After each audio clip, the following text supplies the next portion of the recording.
The show will start in 15 seconds, and this is your last audible warning.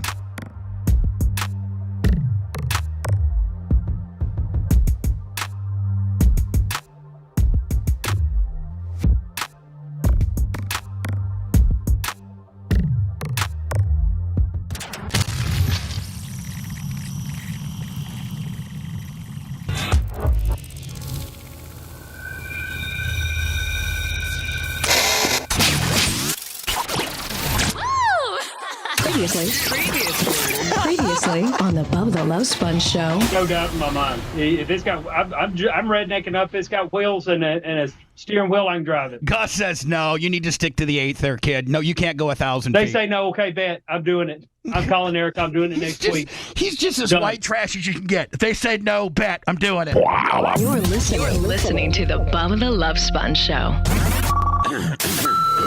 Broadcast rights for the Bubba the Love Sponge Show have been granted to this station by the Bubba Radio Network and is intended solely for the enjoyment of our listening audience. Any rebroadcast, retransmission, or other use of this production without the express written consent of the Bubba Radio Network is prohibited.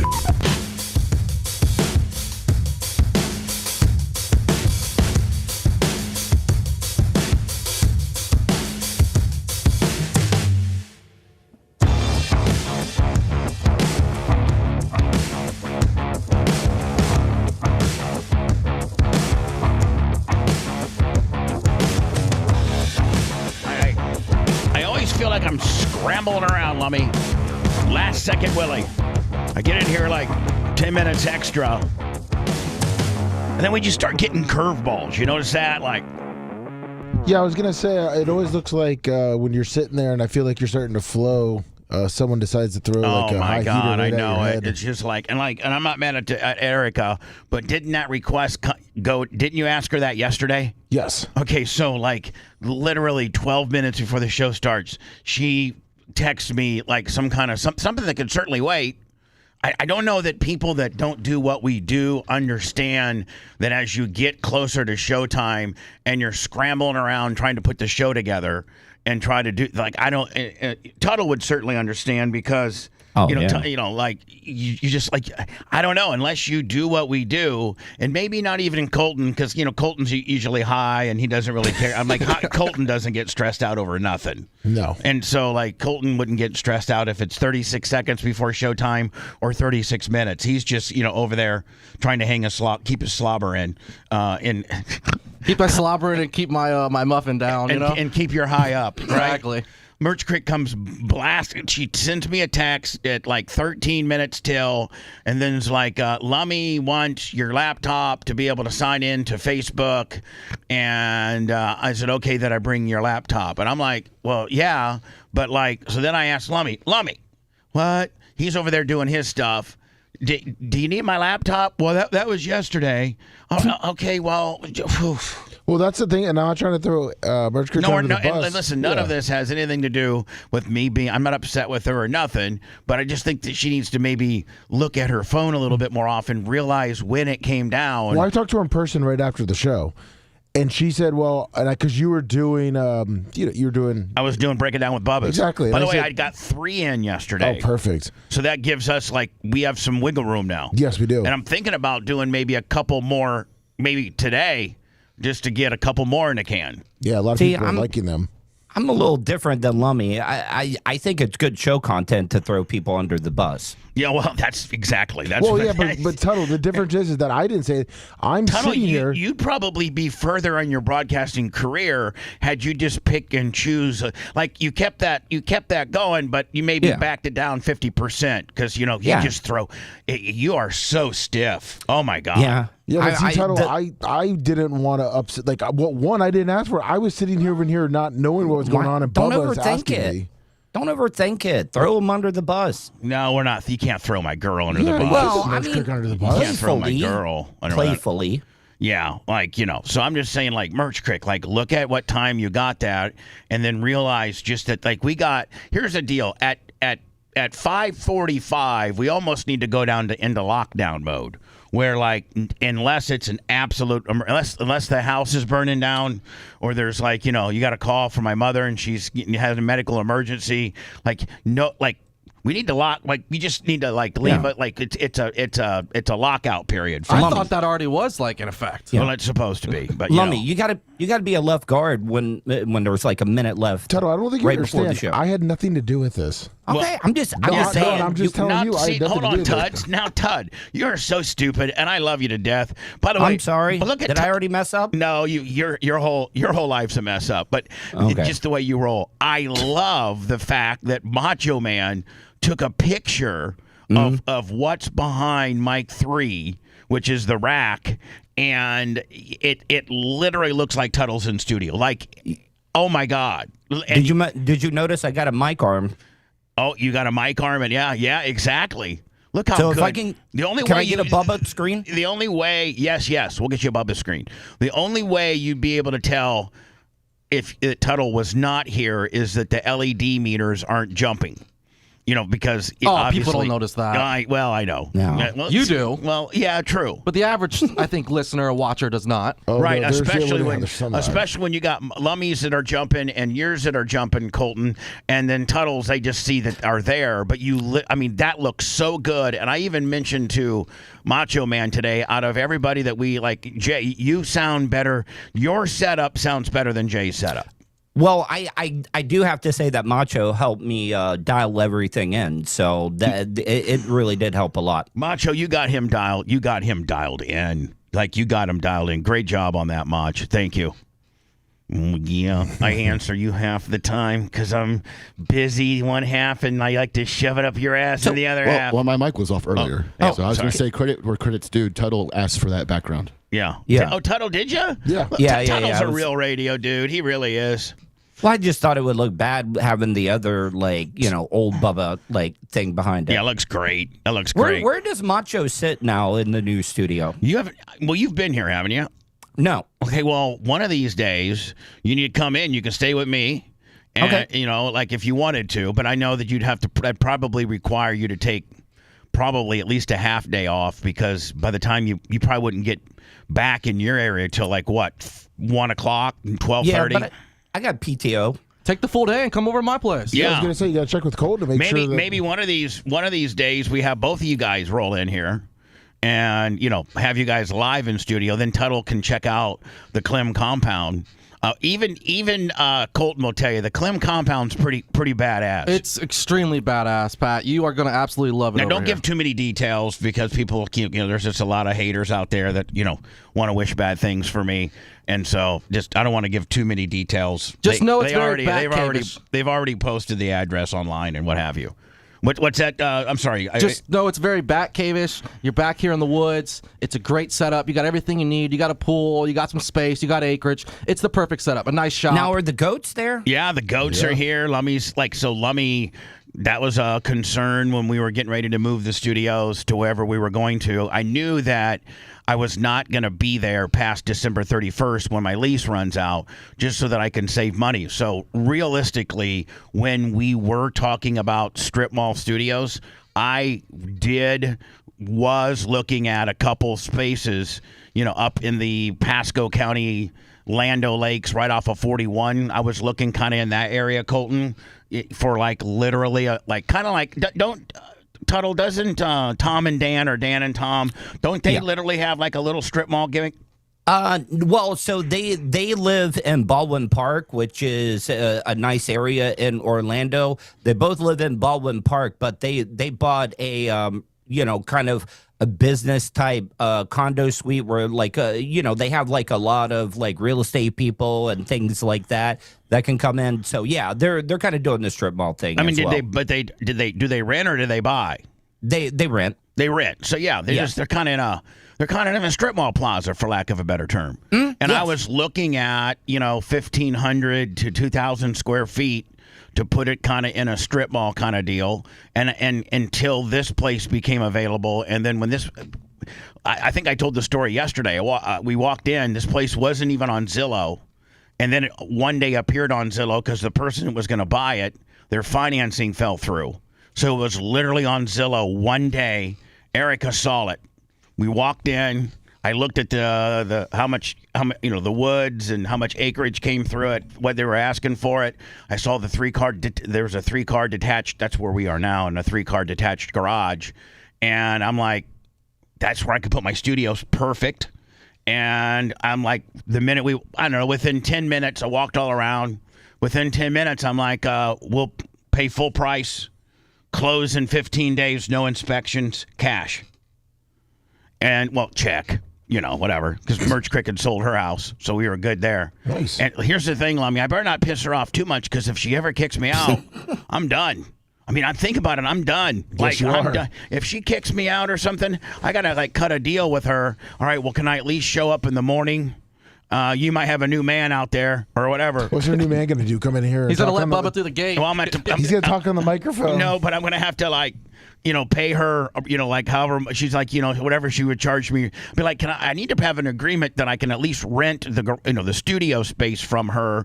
Maybe not live here, but rent the studio space from here so that we've built this to be the last place that I'm never moving again. I may have to move out of the house if she kicks me out, but I'm never moving my studio ever again. That would be definitely a little awkward at the new dude while they're sitting by the pool. Imagine? And you're trying to do a podcast. Next thing you know, he's railing her out the pool at 8:15 in the morning. With the jugs that you got her. Yeah, with the jugs that I got her that are swinging, they're scraping against the Marsite. You hear her screaming "Daddy" again. Oh, Jesus. We got to hear it, and she's the landlord, and we couldn't really do anything or bitch about it or nothing. Nope. So you used to hear airplanes, and now you get to hear Erica. Yeah, I used to hear 737s, and now I hear the Merch Crick getting railed poolside. I just hope he would be cool and not do that. I don't think she'd ever leave me. I don't really do. I don't think she'd ever. Somebody like Ty J. Ty J. That'd scare her. So anyway, Tuttle, I really like for you to see this place, because there's a lot of stuff that we don't talk about on the air that's cool around here. Yeah. And, so maybe you could, whatever, we'll figure it out. Yeah, Colton says that it's amazing, so. It is. And Colton usually downplays stuff, Colton. Yeah. So it's truly amazing. And it's the last place that, I'm going to die here. I don't know how long many. Don't say that. No, seriously, I'm gonna die. I'm gonna die here. This die in the house? No. Or Maybe I might die in the house, but I'm just saying, this is my last. I wanted to live in Tierra Verde, my big house all my life, but that became, I couldn't do that financially. Such a nice That house. was $12,000 a month to all in. I really like this better. I know that that's flashy and the marble and the lake, the pond, the water, and in your own dock across the street. Yeah, but you got to cross a moat to get to your house. Yeah. I mean, think about that. Your house was inaccessible from anybody unless they crossed the bridge that was security. Well, then first of all, you had to get into the main gate, which wasn't just one of these key card kind of deals. It actually had a real live human being that would stop you. Yeah, and verify and everything. You couldn't just tell him 123 Main Street. He called and verified. Yeah, they'd have all of our phone numbers online. They'd call us. Tuttle is at. Okay, let him in. The old guy named Robert, who used to run the gate, and I think he's since Dad. He goes, he stopped me one time, because they never stopped you when you were going out, because it was, they just let you go. He stopped me going out, and he goes, I got to tell you, out of everybody that lives out here, I don't know how many houses were out there. He goes, you have more female visitors than any of them, and I could almost write a book on all the. He goes, how many? I don't know. He goes, he goes, there's 4 or 5 a week that come. I know. Did Hogan ever have to wait at the gate, or did he just get? No, I had him. He was on the list. I had a list. I think you had a list of up to 10 people that you could put on your list before they had to call you. But but you're right, Colton. I kind of like this place better, just because I don't know. Well, you're still secluded. Tuttle, you talk about to get through a gate, get through everything. You got to get through woods and a gate here too. Yeah. Well, I'm actually working on a real, we kind of flim-flammy gate now, but I'm really working on after January, where I can start saving some money on rent. I'm going to start taking the money that I save on rent. First of all, I'm giving all the employees a raise. I've already talked to you guys about that. Everybody gets a raise starting on probably January, no later than February, probably your first check in February. and because my first month of savings will be January. So everybody gets a raise. And then I'm going to, one of the things that I do with my money that I'm saving is I'm going to build a really, really good gate. Like Colton, like a really, concrete pillars on either side, lighted, with a call box, and then there'll be an Amazon, big Amazon box out there for all my deliveries to put into a locked box with a code on it, and then there's going to be a little bit of a turnaround area for those that aren't supposed to be in here. Or the delivery guys, UPS, Amazon Prime, they can actually have a turnaround area within like kind of the little woods there. So I'm gonna really put a badass gate. Really, I just don't know what I don't know what I'm gonna call this place. The Clempound. Yeah. You don't like it? No. You're going to be Bubba Dutton from Yellowstone. Well, I mean, talking about the goats, as you asked a few minutes ago, one good thing about this place is we were able to fence in an area that is far more conducive to what goats really need. Meaning, usually the land. I don't know what the total land was back there, but if you take the pond out of the equation, they only had a little strip of land, around the pond. Like, they really didn't have that much volume of ground. No, not at all. And, and they ate that. I mean, within the first 6 or 7 months of having them, they'd already eaten pretty much every blade of grass. And if now it's maybe been able to recoup because they haven't been there for we have 4 watermelons now. We got sunflowers growing. Yeah, but they would have eaten every one of those. Of course, yeah, but no, it's high now. Maybe we should send them back to go graze for a couple days. But I think they'd actually load them up in the truck. Actually, I think they would get PTSD if we moved them back, because they're like, oh my God, we're going back to the ghetto. Compared to where we are now. The raccoons are the size of dogs. I saw them running around the pond the other day when I was there. Don't forget, I gotta get Wolf to take that fencing down. Yeah. We're gonna see him this weekend. So yeah, I mean, I've really right now, man. If we were to keep score, Wolf owes me. I mean, how many thousands of dollars of drums did I give him? You think maybe $5,000-6,000 worth of drums? Easy, yeah. I mean, and I'm getting them VIP for this weekend and. He has no problem doing it. I just, I think we were waiting to see. Well, I know what you guys are waiting for. I didn't know how big of a deal he is in Orlando. Oh, is he a pretty? See, we don't live in Orlando, so we don't know. And he won't take jobs. Like he picks and chooses the jobs that he takes. So he's only got he's himself and a crew. So he works with a crew of 3 or 4 dudes, but he doesn't get any bigger than what he can handle with his single crew. So he turns jobs down. I got him. Somebody was online that was a friend of mine that needed a fence job done. So I got him in contact with him, and he actually threw me $100 bill for hooking him up for like a bird dog gimmick. Yeah, Oh, that's cool. all the local bands know who he is. Yeah, he's a big time drummer. Is he a big time drummer? Yeah, he's really good at drumming. All right. He usually backs up if bands come in and need rock. a drummer. Yeah, if bands come in and maybe they don't have a drummer or their drummer's sick, he'll go in and fill in. So back to the goats. Yes. Can we, because I know Bob Cook and New York Greg, they know I've fallen in love with these goats. I really don't care for the goats that much, to be honest with you.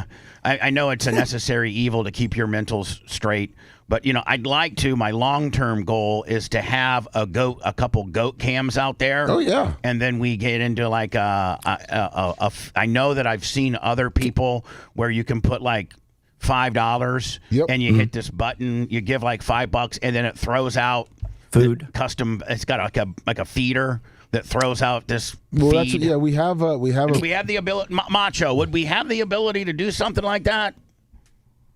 Oh, yeah, left after my 316th other projects that I got around here. Yeah, we were trying to find that actual device, but we have not been able to. And the one guy that did make it, he didn't contact us back. Yeah, he didn't respond. But we are with the shed out there and running the wires and doing we're kind of getting the infrastructure all built up. Can you get Bob Cook and New York Greg? They somehow thought that they needed to get the wood off of Nikki's merch trailer, and that's just laying there straight white trash. And then we got a couple other pieces of wood. Can we Can we clean that up and get it in? I know they want to put it inside the goat pen so they can run and jump on it and what have you. So can we start working on getting some of that Tic Tac trash around it? When Greg comes back after his son stuff, we will 100% get that cleaned up and stuff thrown away. Now, somebody told me that four grown men, that those stairs that were in the merch trailer, like it takes 4 grown men with the strength of you and Lummy and New York Greg, because he's got white trash New York strength, but it would take 4 men to move that. Yes. And so, like, we have to coordinate that. Yes. And keep me out of the lifting equation because I'm no longer strong. I'm just fat. You're not and here I'm for that. You're not here that day. Right, great. Can we make the goats wear POV cameras? Because a lot of people put the POV cameras like around their necks. I think it would be cool. They'll be broken in a second. Here's the deal. I think that's brilliant, but our goats are absolute heathens, and they would chew it off each other. Yep. Yeah, they'll chew it off each other, or they'll ram it off each other. Yeah, they'll run straight into the fence. Great idea if we could get like the most industrial strength one, because I mean they eat wire, they eat shoestrings, they eat pants, they eat they'll eat plastic. They don't care. Everything. We talked about, we were moving them that one time for the hurricane, or moving them up to here in Lummy's truck. It is a hassle to move those damn goats. Yeah, you can't just put them in the back of a truck. Realistically, Lummy, if you were to really move those goats, you'd have to get like a mini livestock trailer, like how they move horses and stuff. Yes. And that would be the most efficient way, something that's made out of metal that they can't eat. And by the way, when they get nervous, they start pooping and peeing. Yeah, we all know how Lummy's truck is, it's a little bit of a mess inside there. Yeah. Oh, you should see what these goats eat on the way. Mixed with poop and pee. Yes. Yeah, exactly. It's 100% given up on it. Have you thought about giving both of them like a lady goat one day, just like as a visit? They've both been fixed. Yeah. They both shoot all blanks. they'll do is just beat it to death. Baby constantly is butt effing Hootie, but he doesn't. Like, he can't get it in, and his little red rocket comes out, and he does 6 little humps, and is nowhere it a even. corkscrew? It's real. It's not. It's very long and thin. Right, Lummy? I mean, you see it. Yes. Do you ever have to tell him to put it back, baby? Get it out. Stop. Well, the only one he's usually urinating on his face is when I have to tell him to stop. Him and Hootie like to. They pee, but they'll pee on their own faces. Yeah, that's their cologne. Yeah, can you imagine if your cologne was to pee on your own face? Yeah, Hootie will pee on his face, give a little bit of a weird look, start licking his lips, and it's almost like a hey big boy to baby to I'll let you take a couple humps around the farm. So now, is that area they got now, I think they love it compared to what they used to have? Oh, yeah, they absolutely love it. And did the rain bring back some of the greenery? Yeah, it started to. Or they completely chewed it down, and at the end of the day, we probably need to open up that back end a little bit and extend it, so that they can get a little bit more wildlife.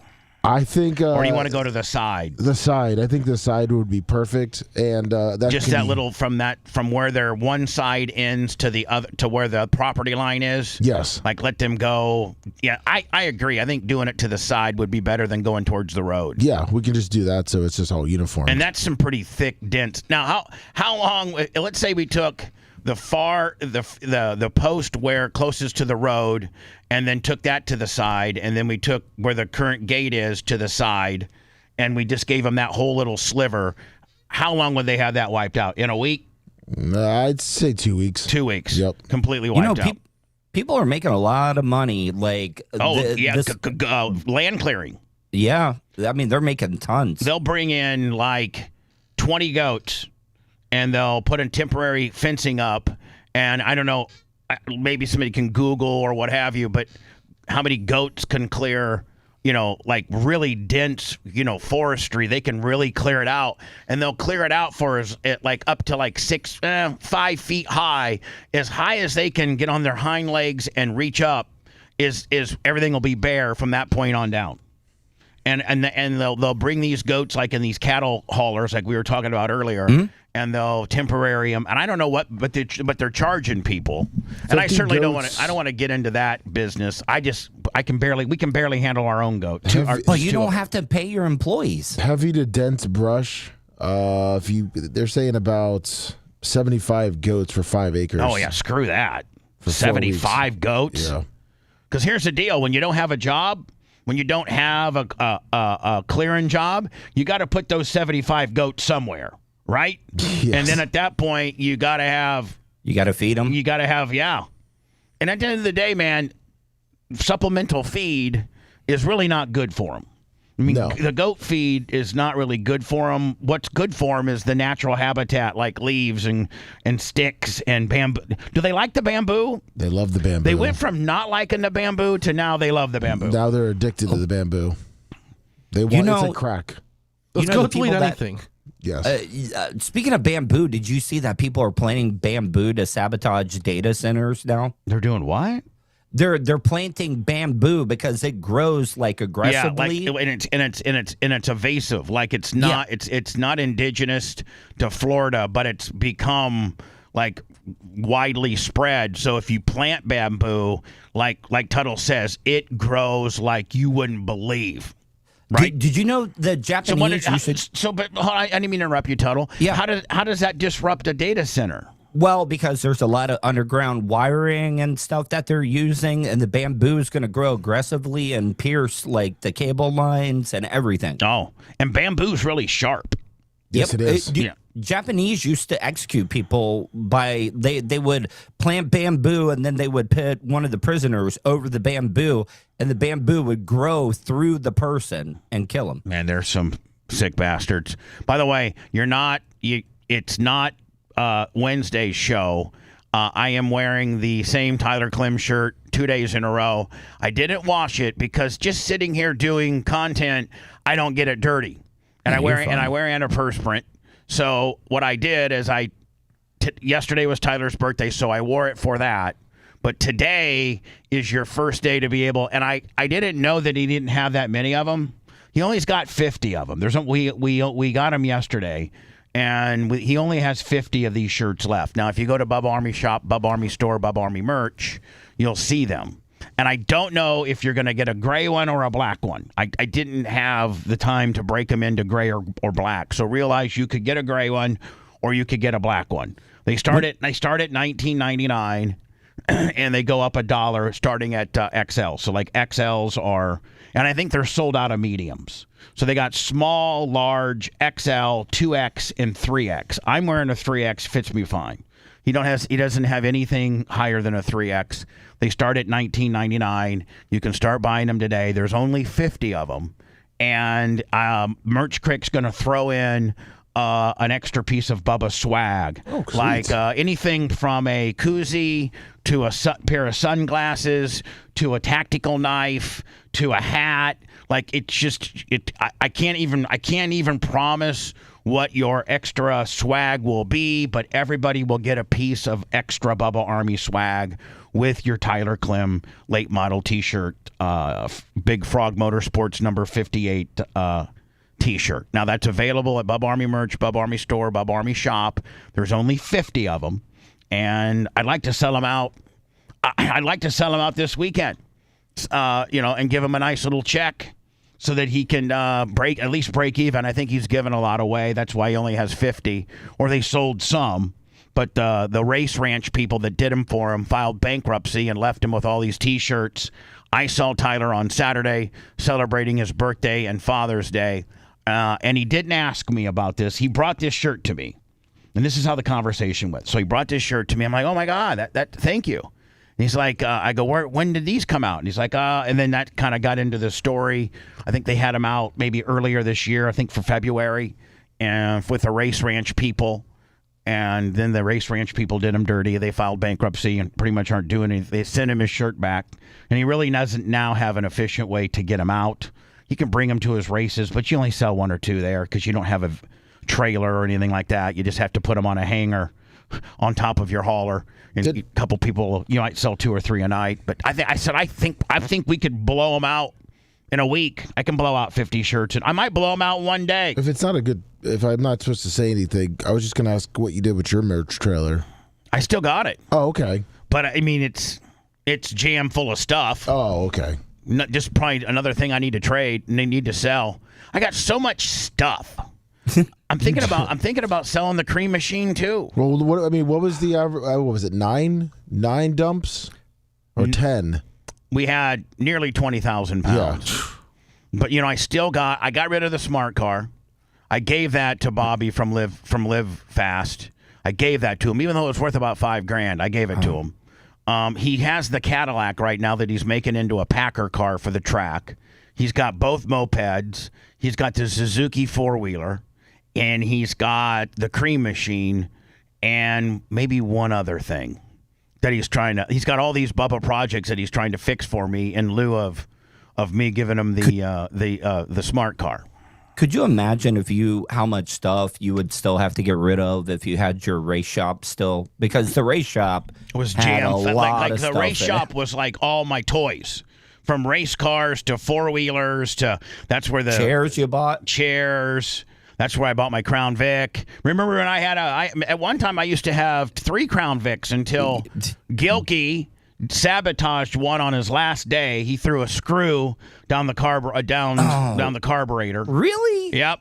Blew that Damn. up. Then B Fudd, remember, he broke the axles on his. Because he had like 4,000 pounds. He had 4,000 pounds of porn inside of a trunk, and he was afraid Tuttle was going to get it.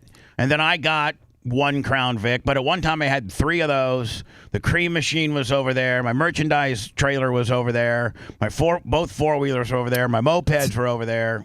3 lotto machines. 3 lotto machines. Oh, remember that? Now how we got rid of that.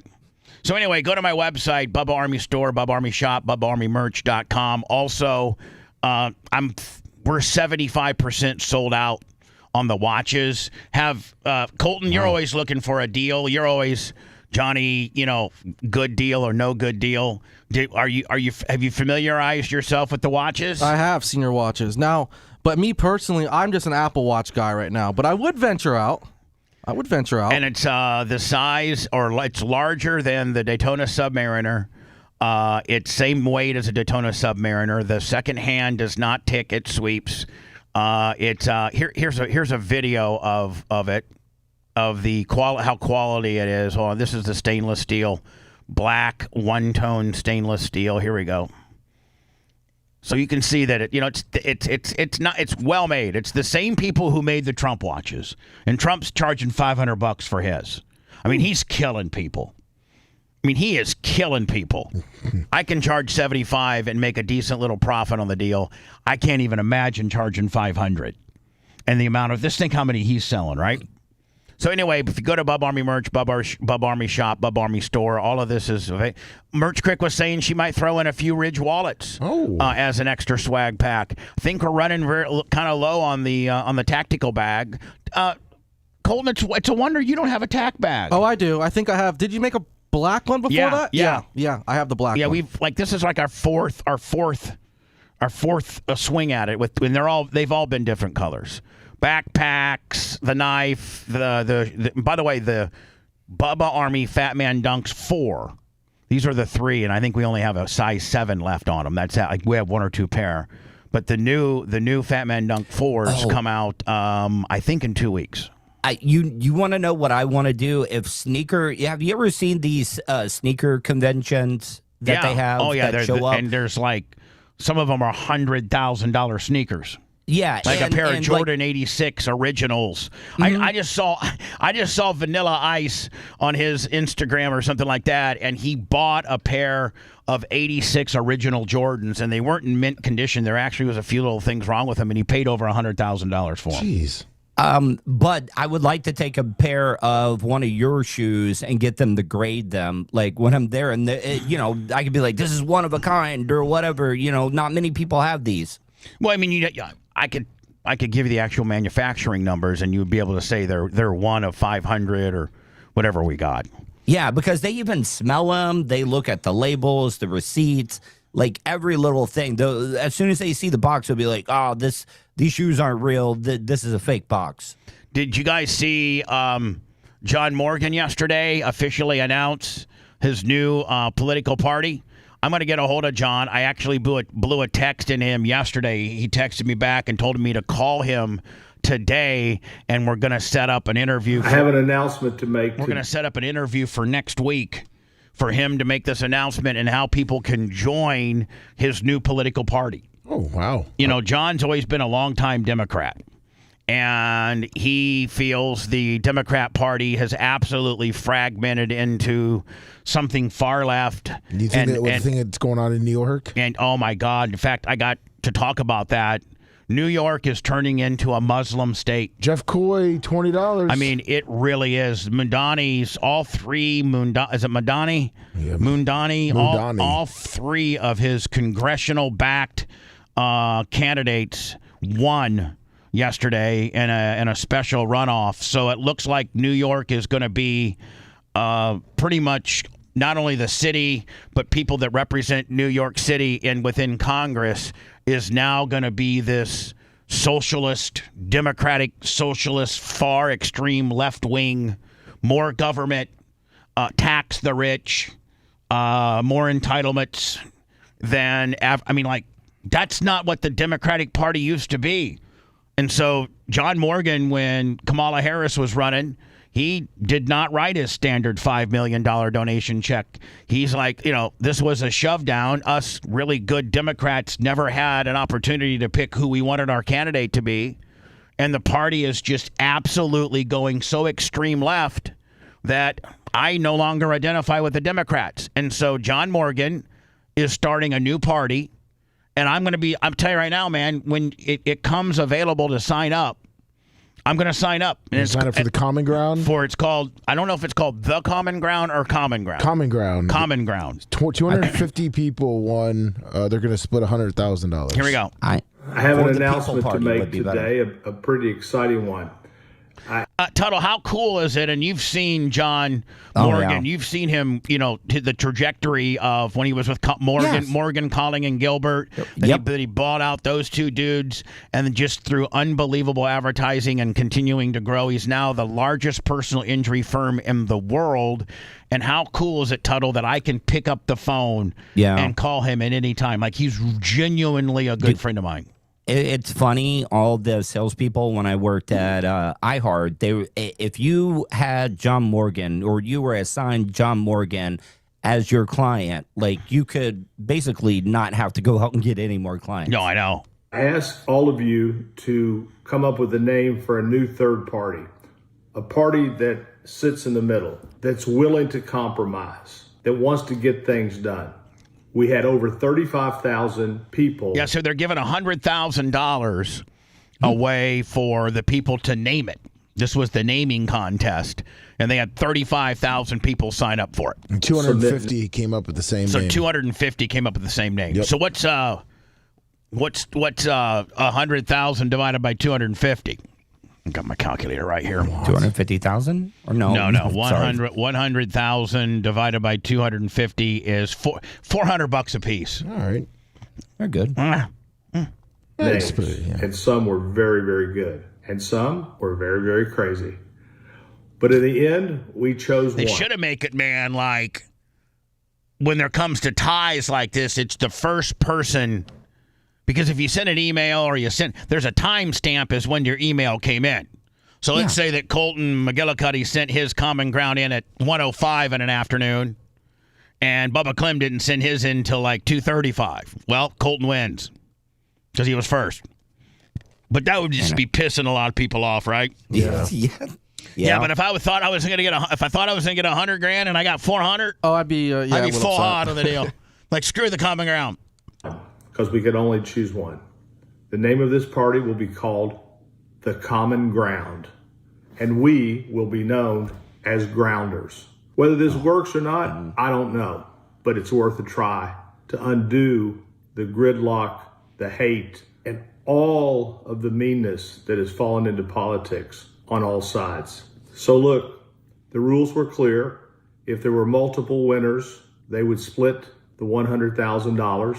So going forward, we're going to start trying to register people to join our party, the Common Ground, with common sense people making common sense decisions for our future. Now, they'll probably have to get it in some type of maybe state referendum, or I would maybe assume it's going to be a federal thing, right? Yes. So I don't know how you do that, like, so that when you go to register to vote, that's an option. Now you obviously have 3 options: independent, Republican, Democrat. And when you register with it's usually with the county, you register with the county, your voter registration gimmick, and you denote one of the 3. Well, it's going to be, I got to think, it's going to be an unbelievable task to have to get that federally recognized, right? Yeah. I mean, I don't even know what that entails. Well, maybe having John on next week he'll give us the step by step.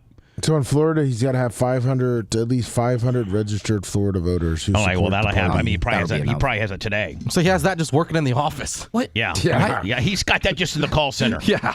Why didn't he go for the People Party? That's connected the to him. People's kind of communist. Oh my God, sounding. Merch Crick just got a hold of me. There's only 19 Tyler Clem shirts left. Oh wow. Only 19. So it could sell out within the hour.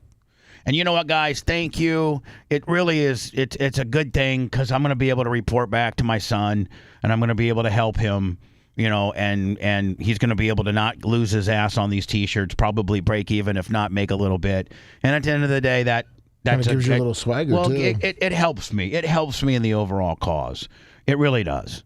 And Does Tyler have a nickname? No, the Tiz, but no, not really.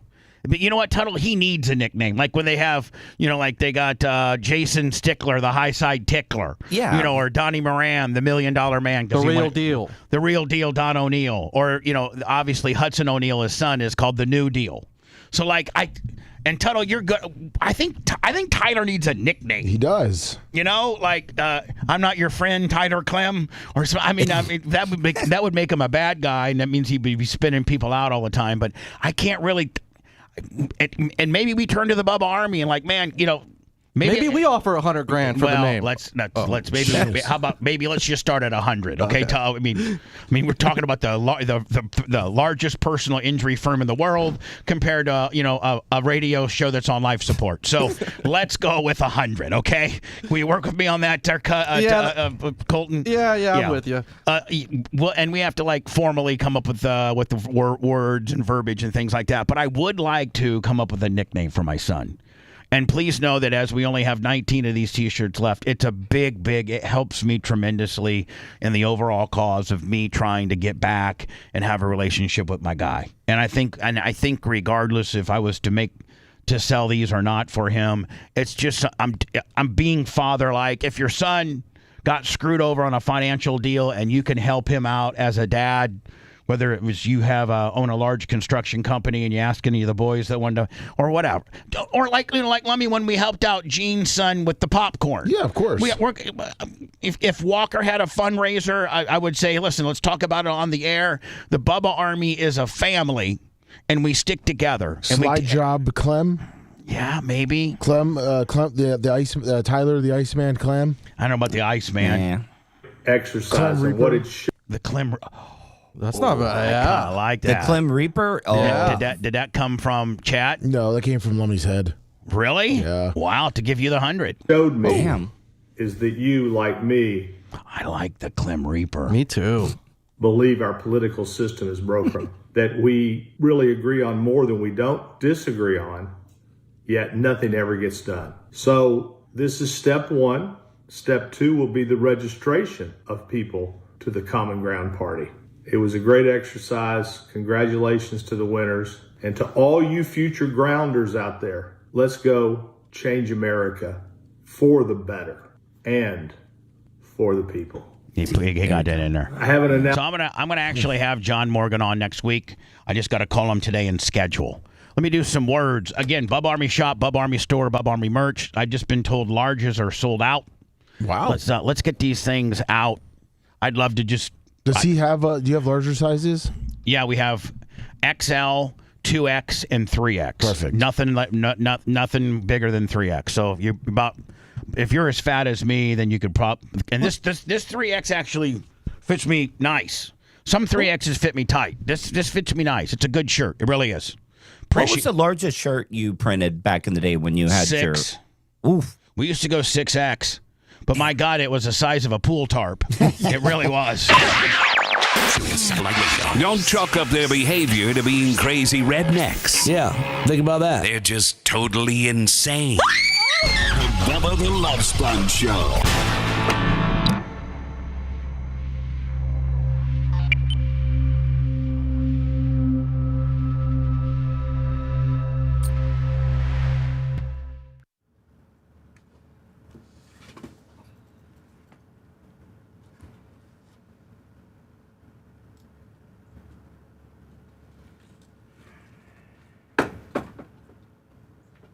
What's up, everybody? What's up, Co-Ed? Got my USA men's soccer shirt on today. Yeah, we're going to talk about World Cup next. And you know Tugs will know all about that. Yeah, he will. The Tampa City Council considers changes to public comment rules. I'm gonna have to say that's because of Stein. Oh, yeah. Can you send it to me? Yep. Yeah, because fucking Jane Castor. Well, right. You're not on Messenger, but I'll get on. Hold on, let me get on. Luis Rivera, who absolutely hates your guts, is butt buddies with Jane Castor. He's the one who's all behind it. I think I'm on. All right, got it. Yeah, got it. Glowbug, good morning. Iggy, good morning. Glowbug. Bubba, the Krusty Clown. Pappy Jasper, what's up? Buckle Brush. And again, it's the Bubba factor. Yep. How public comments are handled during meetings. How public. And it's going to, you know what? How many other cities allow this, but we're going to lock it down? Right? They're a bunch of pussies. Good morning, Bubba. Listen, show.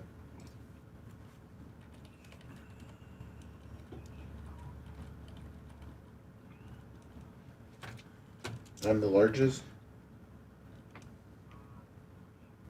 Oh, 3Xs are sold out now?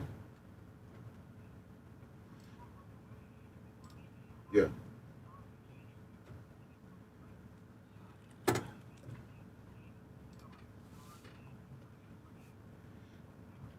All right, hold on. Who talking to? Yeah. Jersey Rich. You're trying to get a Tyler Clem shirt, and he said the 3X are sold out now. Bert Merchant, what's up? Uncle Rocky. Liz, good morning. Good morning, Bubba. Good morning, Bubba. This one show. Hello. Hello. Yeah. Good morning, Bubba. This one show.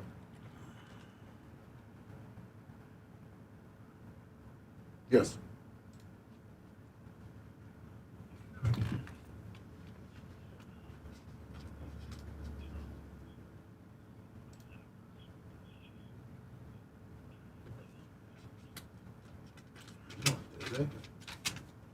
I'll go back and look at it. No, I'll go back and look at it though.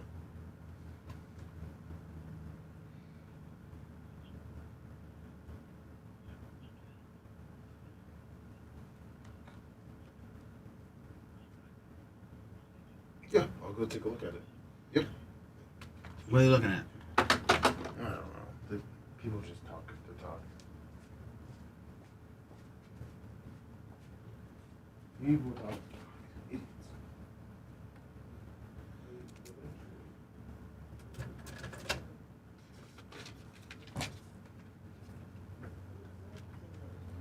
Bubba, I'm at the sneak on out here about 7:15. What's that? I'm at the sneak on out about 7:15. Okay, bud. Okay.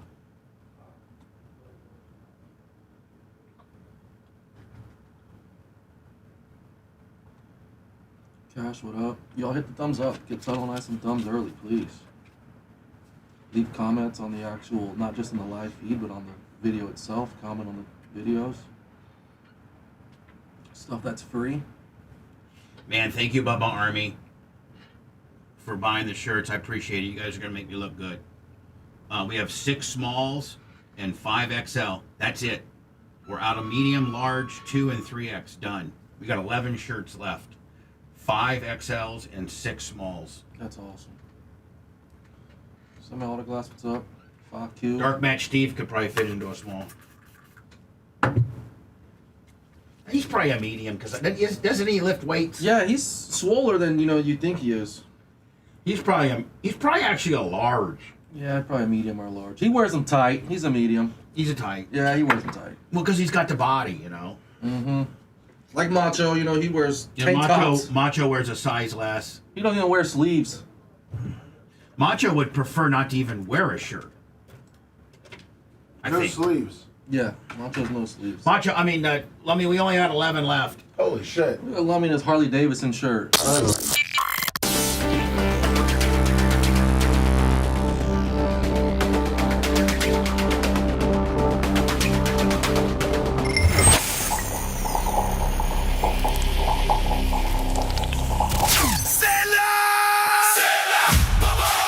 Strange Clouds Vapor and Smoke Shop, your one-stop destination for all the good stuff. They've got Nick Vapes, delicious edibles and THC products. Also a wide selection of kratom and kava, killer glass pipe selection, and fresh incense to set the mood, all at the best prices. Full kratom and kava bars and relaxing lounges located at each one of their locations. Bay Pines, Largo, Clearwater, Palm Harbor. Mention Bubba Army and get 15% off your entire purchase. Strange Clouds Vapor and Smoke Shop. Come get lifted on good vibes. 4 locations serving the Tampa Bay area or online at shopstrangeclouds.com. In Bubba we trust. In Bubba you lust. Naughty, naughty. This is the Bubba the Love Sponge Show.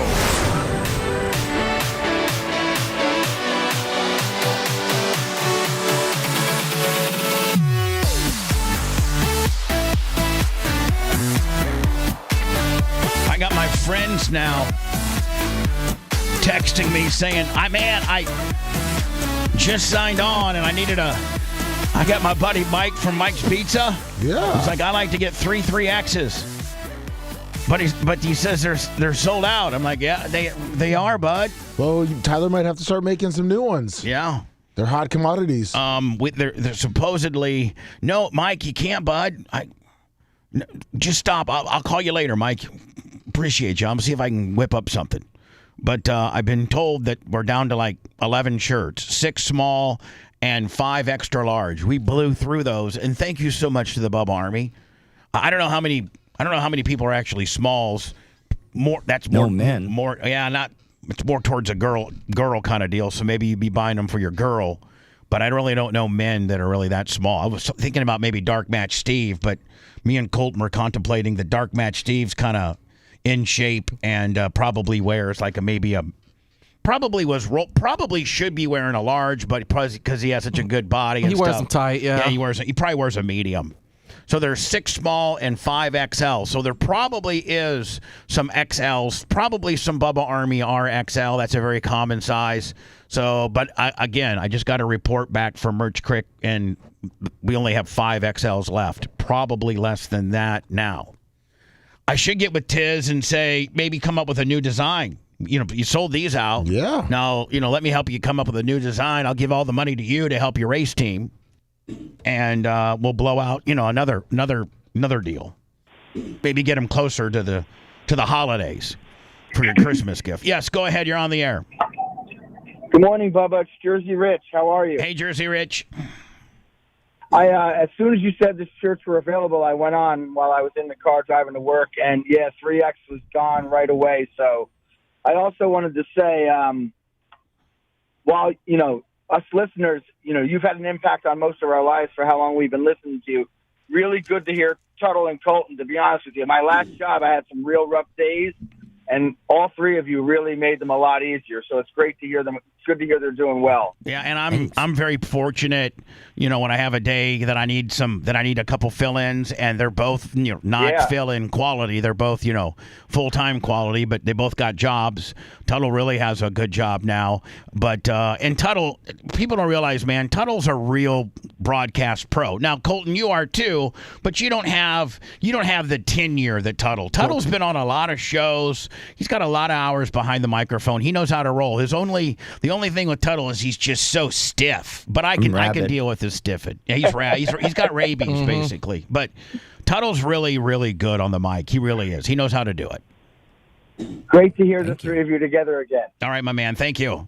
So, Lummy, this probably, and I don't want to sit here and take take all that it's all about me, but I'm sure that it has something to do with me due to the fact that if you just mention my name in most local government circles, it's instantaneously I'm the bad guy. When realistically, I've done more philanthropic things locally than any other media personality, but for whatever scandals I've been involved in, and some of which are misunderstood, and they don't know the true complexity of it. When you mention my name, it's instantaneously gives people a bad impression. That in conjunction with Alex Stein went down to the city council meeting. As you know, it's now got over, it was at 1 million, I think, on Monday or Tuesday. I don't know if it's at 1.1, 1.2. Maybe you can look now. Yeah. But Alex Stein went down. He was on the show, and from the show with his Canadian film crew, he had already done a Scientology, a City of Clearwater one. He'd already done a Hillsborough County one. It's okay to be gay. And it was this little song. It's okay to be gay. And it was all right. But then he had another one scheduled, which was the Tampa City Council, and that's where he went in and just owned it, and talked about Mayor Castor being a lesbian, and talked about how there's this great broadcaster named Bubba the Love Sponge that should be given a key to the city, and was very disruptive, but yet within his rights, as the city council has established a 3-minute open forum for the public to speak, and every major city has it.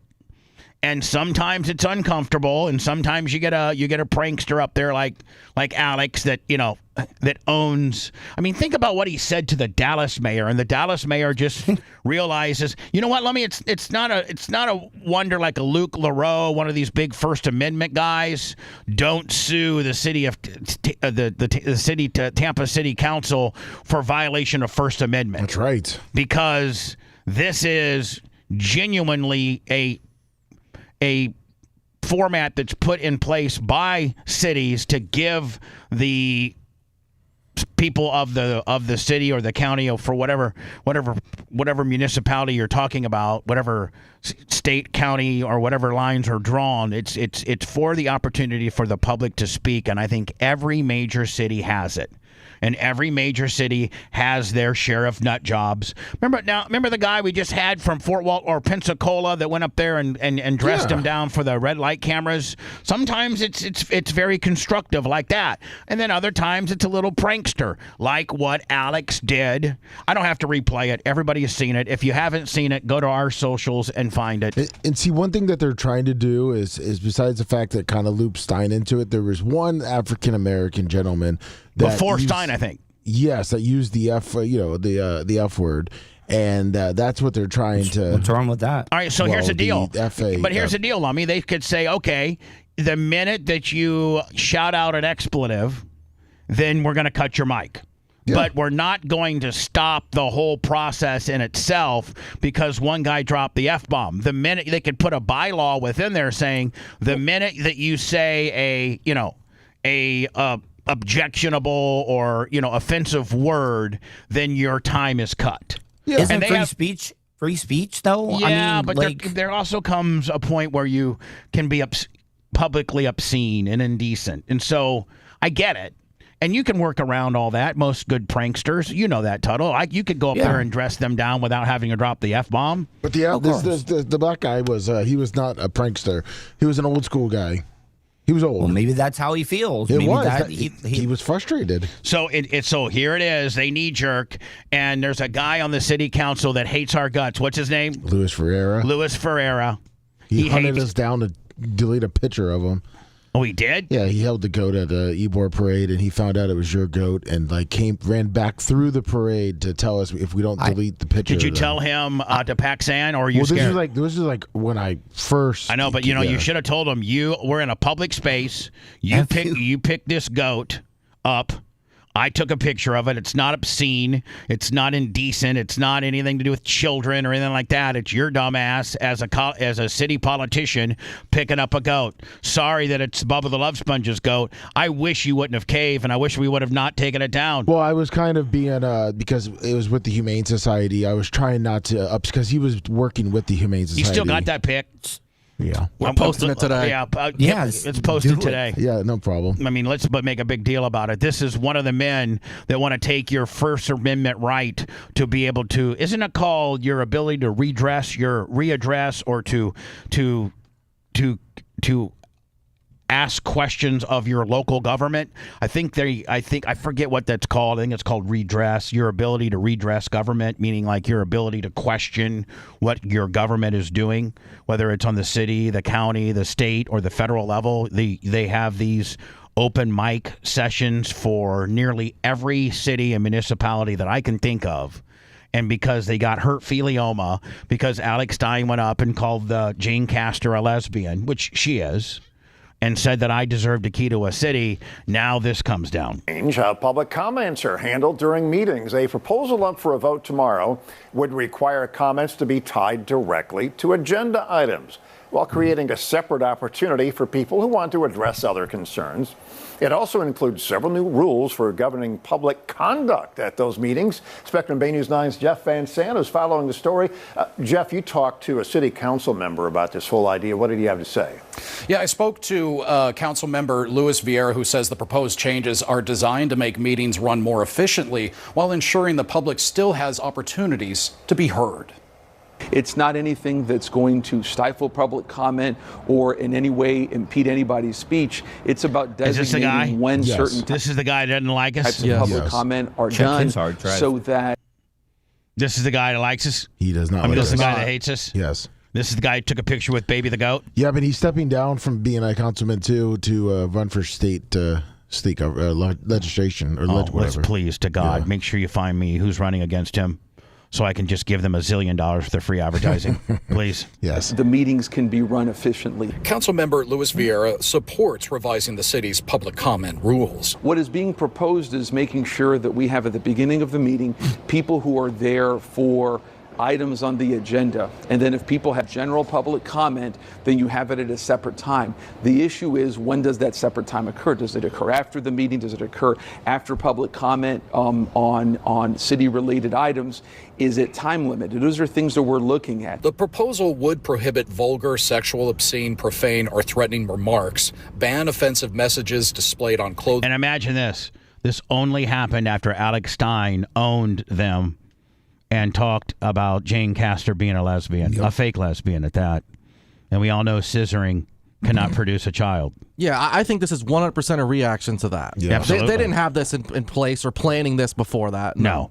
This was not on their agenda. This comes out of left field because of their reaction.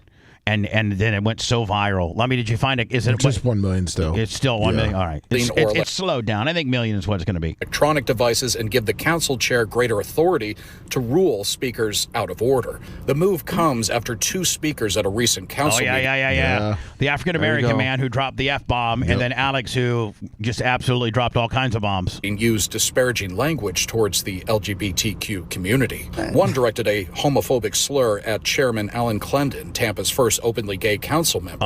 I didn't know that. Oh, but I mean, Alex didn't drop. That was the black guy. Oh, the black guy. Oh, so the F word he used was the F word for them? For gays. Oh, yeah. FA. Okay. Yes. Oh, so the African American called this guy an FA because he didn't like. Because I guess the guy kept addressing him with a certain name, and he said, "You wouldn't like it if I call you Mr. FA." And then. So this guy was called a male homosexual slur starting with an F. Yes. And then Alex called the mayor a lesbian. But that's not derogatory. That's descriptive. That's, accepted. Clendon addressed the remarks later in the meeting. I sent you the clip of the man. I know we can't play it, but if you want to watch it. We might be able to. Okay. Yeah. I mean, I think we can, Stein's reaction. I think we can play it because it's not our words. Yes. It's not our feelings. It's not. It's news. It's not. And you're right, Tuttle. It happened in a public forum in a news type setting, and it's now reiterated by another news story on Bay News 9 talking about how they're going to make changes potentially of the format within who gets to speak. So it's it's tied to this slur. And even this news story, Lummy, reiterates that one of the reasons why they're making this change is because this African American used a gay slur directed at an openly gay city council member, which is not our position and not our words. It's the guy's words, and it's part of this story. Yeah, and it's funny if he's watching it, because you see Alex on camera and his reaction when he hears it. At Chairman Alan Clendon, Tampa's first openly gay council member.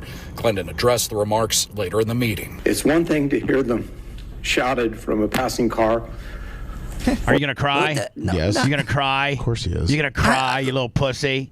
Are people really driving down the street still and yelling the F word for gays? And like you would know who this guy even is. Like you would. From strangers who see me and my partner holding hands.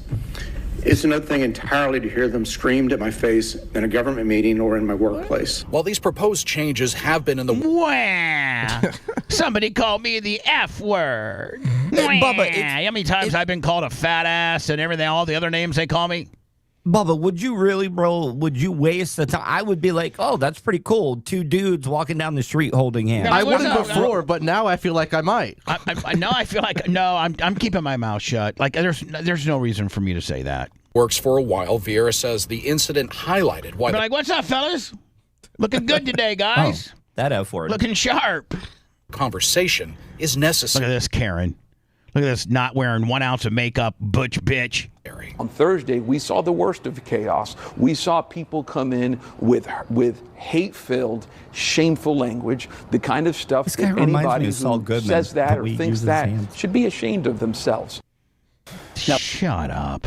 Bunch of woke-ass bitches. I need to go down there and say, what you bunch of woke-ass bitches? Vieira says the council is expected to vote on the proposal tomorrow. Of course, they're going to vote 7-0. Yep. Of course. Says it's still unclear whether there will be enough votes for it to pass. Oh, yeah, please. And then, Lummy, you sent me what the African American that gave the guy the good news. Yeah. And again, I think I'm you're playing good on this. I think I'm good on it because it. Here's why I think I'm good at it. Good on it is because it's part of Mr. Faggot. Oh. Hold on. The reason why I think I'm good on it is this happened in a public forum at a public Tampa city council meeting, uttered by somebody other than me, nobody that's associated with me. It's an African American man who is addressing Mr. McClendon. Is that his name? Yes. And I guess Mr. McClendon is addressed this African-American man by a name he didn't appreciate. And he said, if you keep calling me that name, I'm going to call you Mr. what he said. Yep. And then then there was a news story yesterday talking about this type of language is going to be potentially quelled in this particular forum. So it may... This is not my words, it's his, and it ties into the lead story on Bay News 9 yesterday. It has been tis not. If you keep calling me Mr. Daniel, I'm going to call you Mr. Faggot. Plain and simple. I mean, he was respectful. He put Mr. in there. And he said plain and simple. You're out of order. I'm sorry. Why is that so goddamn funny? I don't know. Just because it's abnormal. Yeah, it came out of left field. Because it's some black guy who doesn't give a he doesn't care. When we come back, I guess there was a group of politicians, mostly Democrats, that were very concerned about people from outside of the United States traveling here to personally witness, buy a seat, get a hotel room, buy a airfare, put money into our communities outside, people attending the World Cup. Okay. And they couldn't have been any more wrong. Scotland and Brazil are playing tomorrow night in the World Cup. This is South Beach today. And if you notice one thing, I mean, there looks like there's tens of thousands of people. Yep. Tens of thousands of World Cup fans, and I don't see any violence. I don't see anybody fighting, anybody getting shot, anybody looting, anybody rioting, anybody standing on police cars, climbing telephone lights and stop signal poles. I don't see it. It seems like everybody's getting along. but you can't put 250 teens in anywhere without them absolutely acting like savages. I got that next. Tuttle also will give us a World Cup update. Do you have your World Cup update? Yeah, I got some news. I did send one video clip to Lummox about Scotland taking over the Marlins game like they did the Red Sox.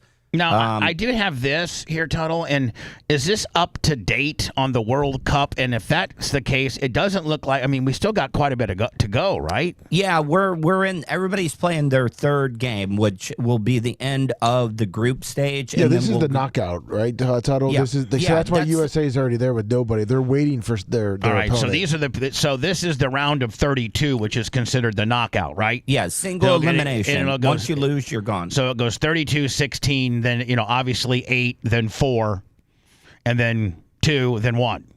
Yep. So that means you got to win. USA's got to win this game.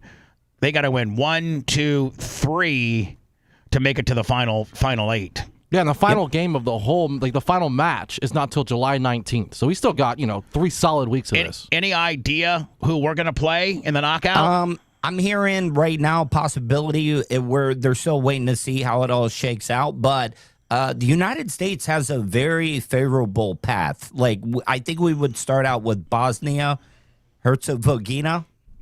I didn't, for $1 million, I would not know how to spell that, how to pronunciate it, or even know where it's at on a map.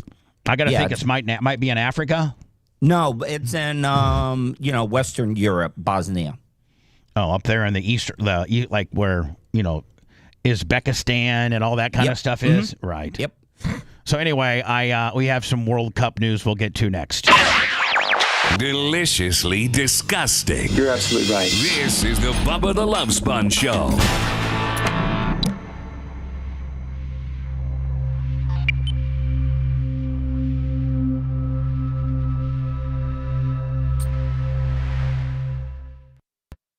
Got a couple women things he's working on.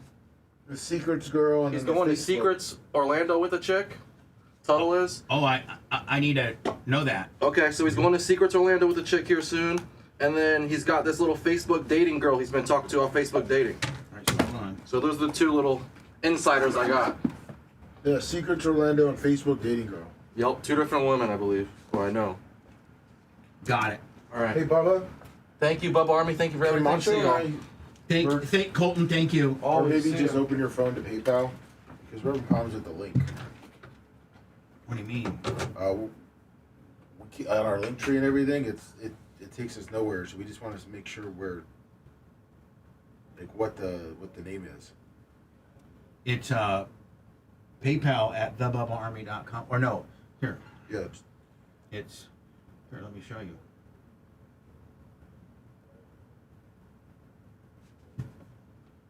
You don't have to do that. You can just do PayPal at. Well, just do that. PayPal at BubbaRadioNetwork.com. Okay. All right. Perfect. All right. BubbaRadioNetwork.com. PayPal at here. You know what I'm gonna do? Yeah. Because I sent that to you in a screenshot. Okay. Thank you.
The Bubba the Love Sponge Show. Listener supported via PayPal, Venmo, Cash App, all of the Bubba Army.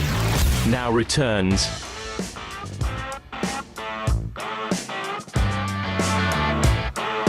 Not paying attention.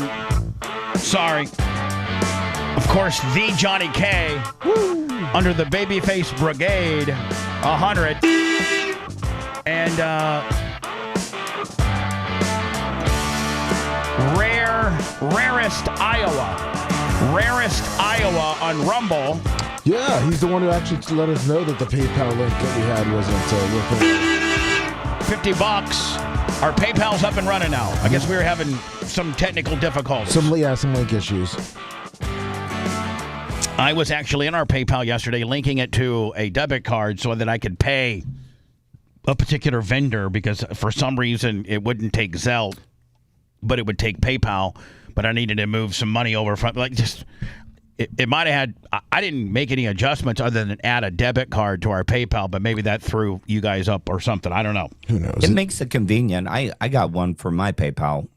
Oh, a debit card? Yeah. Well, I don't have that. I have a debit card from another account that I link to my PayPal that I can put money into my PayPal if I have to pay for some type of merchandising vendor that for some reason my debit card won't work, but PayPal will. I had that one fraudulent charge, and after I got Bank of America, man, if you have a fraudulent charge, even though it's not your fault, somebody tries to ding you for something, and they cancel cancel that card, that debit or credit card, and they send you a new one, and then they credit you that money. Now you're officially like a high-risk fraud person. And I'm having a hard, even though I got a new card, I'm having a couple vendors that won't take it. Like it keeps getting denied. And I'm like, I know I got money in there. And they're like, well, you're a high-risk fraud. Well, how am I high-risk fraud? When I was the victim of fraud and somebody tried to charge $683 over some Well, that's the problem. Is it Bank of America? Yeah, it's Bank of America, and they're the worst. Bank of America is the absolute worst. They've gotten the worst. I've been with them now 23 years. I've been with them since they were Barnett Bank. Yeah. I've been with them since 1992. Wells Fargo guy. So I've been with them since 1992, which is, let me see here. 2026 since 1992. I've been with them for 34 years. Yeah, they're Barnett Bank and Republic Bank because I had my first account when I was a kid. My parents set it up through there. And they're the worst. They don't care. I went down to the branch. I went down to the branch, the Bank of America branch right off of 54 to try to wire some money, an international wire. And they're like, nope. And so I couldn't do it on my phone, so it says you need to go to the branch. Went to the branch. I know this woman down there. Her name's Christine. She's the bank manager. She's great as hell. I love her. She's like, I'm sorry. Somehow, way, shape, or form, you can no longer do wires because they got you locked into a high-risk fraud deal. But I'm like, I was the victim of fraud. Yep. And I told her, I'm like, had I known that I was going to be put on the bad guy list, I would have just ate the $600. The problem is with Bank of America, they're so big, is that the minute the one person puts it in the system, it doesn't care. It doesn't matter if you were the victim. It looks like you're the Johnny Fraud guy. Yep. Anyway, Merch Crick's got a hold of me. There's only 3 smalls left. I am so humbled by the support of the Bubba Army, and you guys know this is going to be a good thing for me. I'm helping my kid out. We're trying to get back on track. We had a great Saturday. Oh my God, I think we spent 6 hours together on Saturday. He brought his dogs and his fiance over. We did a little Outback takeout, hung out, had a birthday cake. Watched Tyler's into golf now, so we watched the U.S. Open. Just hung out like a dad and a son, and it was just so incredible. And then that's where the T-shirt thing came up. Again, it was my idea, and I'm gonna be. I think he's gonna be able to break even or maybe make a little bit of money on this deal. Otherwise, he was like, "Dad, I put it on my credit card, and I don't like having a credit card balance, and this is really killing me." Well, you taught him well. Well, from the mistakes that I made. And so anyway, thank you so much. We pretty much sold out. I think there's 3 smalls left. So that's pretty much a sellout. And those will probably sell out by the end of here soon. So thank you so much. I cannot emphasize how much that means to me. It's just so special. Thank you. So have you ever played golf? Yeah. Like if he ever asked you to go out? I would, but I'm not good because my short little arms. It looks like I'm hacking. Fat, along with having, fat, old, no flexibility, and short arms equals not for a very good golfer. John Daly was good. Yeah, but he didn't have short arms. He's like 6'3". And he had really good flexibility. Yeah. Scotland and Brazil are playing tomorrow night in the World Cup. This is South Beach today. Remember when Democrats were predicting the World Cup would be ruined because nobody wants to travel to Trump's America.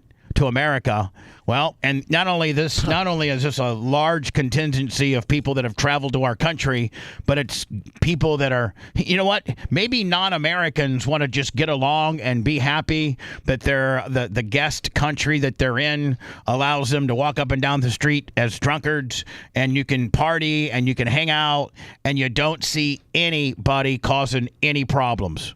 But if you just refer back to the Knicks winning the championship, which is the last sporting event that there were large gatherings of, I mean, my God, there were people that got killed. There were murders and shootings at the Knicks championship celebration. And this just isn't a half a block. This is tens of thousands of people. And just so you know, Bubba, the game was played yesterday, I believe, right? Yes, it was played yesterday. This was them yesterday before going to the game. Before going to the game. Yeah. Look. I mean, look at that. Man. Oh, my God. And look at not one disruption, not one fight, not one group, one cell of people that are fighting somebody else. Just all people living in harmony. So I do want to jump in. So this is what I've gotten from all the people that have visited here, because everybody is posting everything. And their first reaction is the media lied to us about America. Yes. Meaning their media or the American media or kind of a combination of both. Yeah. Just media in general, because so they're saying what? The media Americans are hospitable. They're nice. They're always wanting to tell you stories, say hello, just being friendly. You mean that they were told that we were not going to be that way? That we're a bunch of dicks, we're a bunch of savages, we're a bunch of heathens. They need to be scared, this and that. And the United States is like full of trash and just absolutely disgusting. It is, and if they would, in some instances, the right places. Well, but LA and those kind of places cleaned it up a lot too, though. Man, that is just unbelievable. What would you, Bubba, if you got stuck in that position? Oh, I would never be. I would first of all, trying to find parking. I would be going home just in the fact that I had to probably park 3 miles away to walk to this particular gathering of human beings, and then this in itself would give me far too much anxiety to have to navigate through this. Ever. I mean, I'm sorry, Tuttle, I didn't mean to interrupt. For instance, Lummy, I can go to anything that's at Raymond James Stadium, whether it's a country concert, the AC/DC concert, Metallica, Taylor Swift, the Bucks versus the Packers. I have an open invitation from the Diacos, me plus Erica. We can go anytime we want in the box, the luxury box, where I get like preferential treatment I get preferred parking. You go at very little walking. You go right up to the box. That's fully catered, and you can sit down. They would give me like there's people there. They have standing capacity, then seating capacity. I think their seating capacity is about 16. They always will give me 2 seats to sit in, and I refuse to go. I do not. I'd rather stay at home and watch it. As I get older and I got everything all built up like the way I need it, and my big screen TV in my bedroom, my big screen TV in my living room, I got a big screen TV out by the pool. I don't want for nothing. So, Toto, what are you going to say? So, think about this, though. All those people are not fitting in the Dolphin Stadium. These are people that are going to watch parties at bars. They're going to be they're going to be drinking and eating for about 2 hours at an establishment. Think about all the money that is. Well, think about this. Think about every one of these people have to have some type of housing. Either it's an Airbnb, it's a Verbo, it's a condo, it's a hotel. It's every one of these people have to lay their head down somewhere at night. Every one of these people have to eat at least 2 meals. You don't have to eat lunch, breakfast, lunch, dinner, but they're at least having.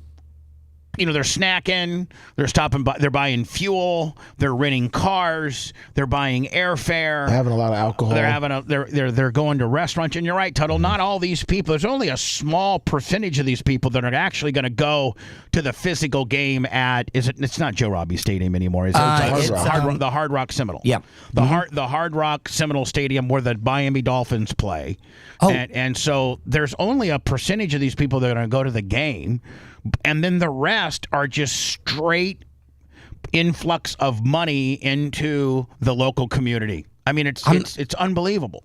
I'm glad that you brought up the sponsorship. Do you know that all these stadiums had to remove any advertisement for the name of the stadium during the World Cup games? Why?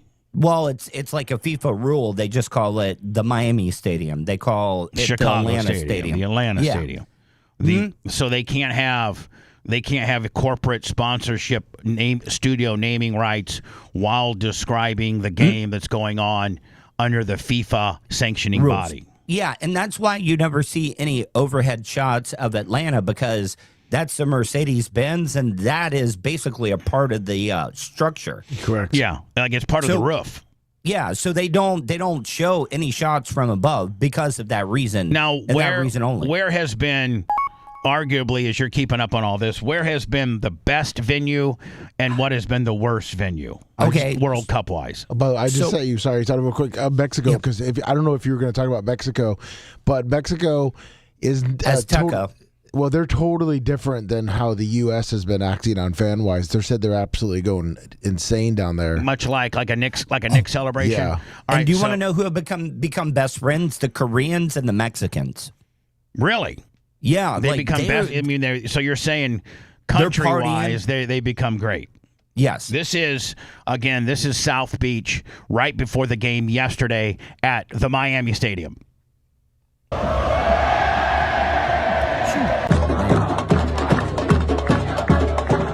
Brazil. Now, Tuttle, who's the odds-on fate? Is Brazil one of the favorites? Well, I mean, they're the only team to win the World Cup 5 times, but it's more like Spain, Argentina, England, or Portugal. Brazil's won at 5? Yep. Mm-hmm. We've never even scratched the surface, have we? Have we ever even been to the finals? Well, think about this. The only teams that have ever won a World Cup are either from South America or Europe. So, what's the closest we've ever come? Quarterfinal. What, like back in 90? In the knockout stage, back 2002. Right. Now they have this, every 4 years? Yep. Looks like France is number 1. And is it the first time that America has ever hosted the World Cup? 94 we hosted. But it didn't have near the excitement that this does because it wasn't nearly as big here. So do you want to know the other thing that people are bringing up is a lot of these countries that are the World Cup hosts, they got to build stadiums for the World Cup. And they're like, the United States, we have the infrastructure. Yeah, we have the infrastructure. Yeah. Let me hope we don't get some copyright strike from some obscure Brazilian drum line. This is Scotland.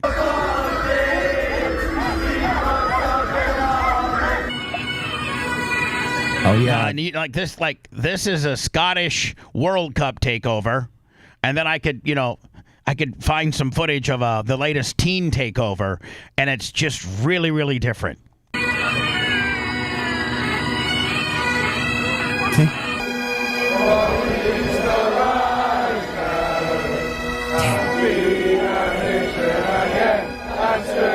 I'm very impressed. This is the equivalent.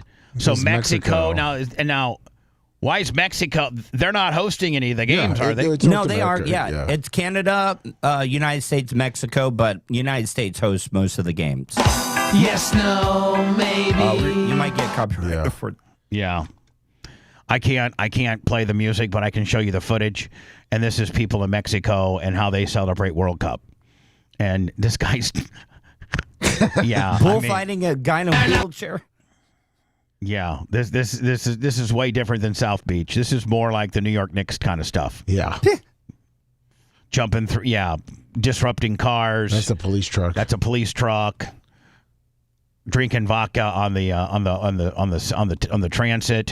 Who's that hurt? No, yeah, so the Korean. I guess Trump yesterday, he has his sights set on big oil. There we go. Now I always have the futures market pulled up, ready to go, and oh my God, for the first time since I've been reporting the futures, it's in the 60s. Crude oil, $69.79. Now, don't forget, at its highest, it was 115 on April 6th. On April 6th, it was 115.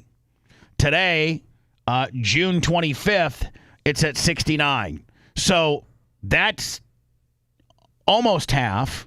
So that means prices of gas should be just drastically dropping. And they're not. And they're not. Mm-hmm. They're not.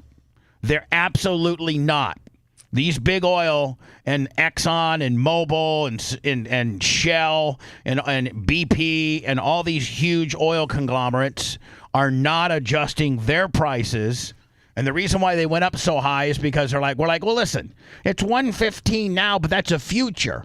That's 2-3 months from now. By the time that 115 crude oil gets into your tank after it's refined, it's going to be, and so this happened in April, May, June. So by the middle of July, that oil that's 115 currently being traded in April will hit your tanks in July. So we should be having, exorbitant prices in July. But what did they do?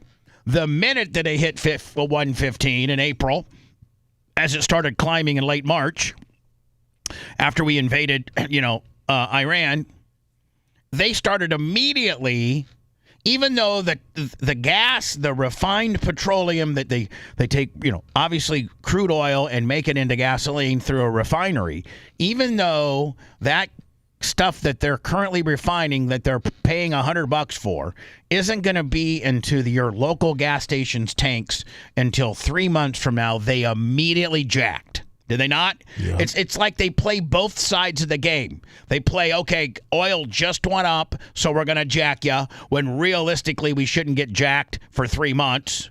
Then after it goes down, they're like, well, it takes 3 months for it to go down. But you immediately jacked us when it went 115, and you're not giving us any relief of the jacking, and it's not a good jacking, it's a bad jacking. Yeah. And I think Trump is going to launch an investigation. He told the DOJ into price gouging by the United States, by big oil, which isn't necessarily United States, it's global. Yeah, just stop dry jacking us. Yeah, stop dry jacking us. Jack us when you can, but give us some relief when you can. We're starting to get chafed on the jacking. That you said gas prices were not coming down quick enough. That's right. You are concerned that there is price gouging going on. There is, man. Now, Trump, this is something I can get behind. This is something that everybody can get behind. Can you really go against big oil, though? Yeah, you can. You can. Here's the deal, Tud. You can't if you want to have a political career thereafter. But he's done. He's done. So he can be a boss hog. He can be a bull in a china shop. He can tell big oil, a double tall man, F you, bitch, I'm going after you. Now, if he was trying to have aspirations of, continuing his political career, it's an absolute death sentence, because they're absolutely the largest, most profitable business in the world, big oil, and they will give the person that's running against you, if you continue to have political aspirations, they will give them millions and millions and millions of dollars. I don't care if it's the local city council member or it's the mayor or the governor or the president of the United States. Money is no object to big oil. So, but if you're a guy like Donald Trump, when he times out here, what's he going to do? Nothing.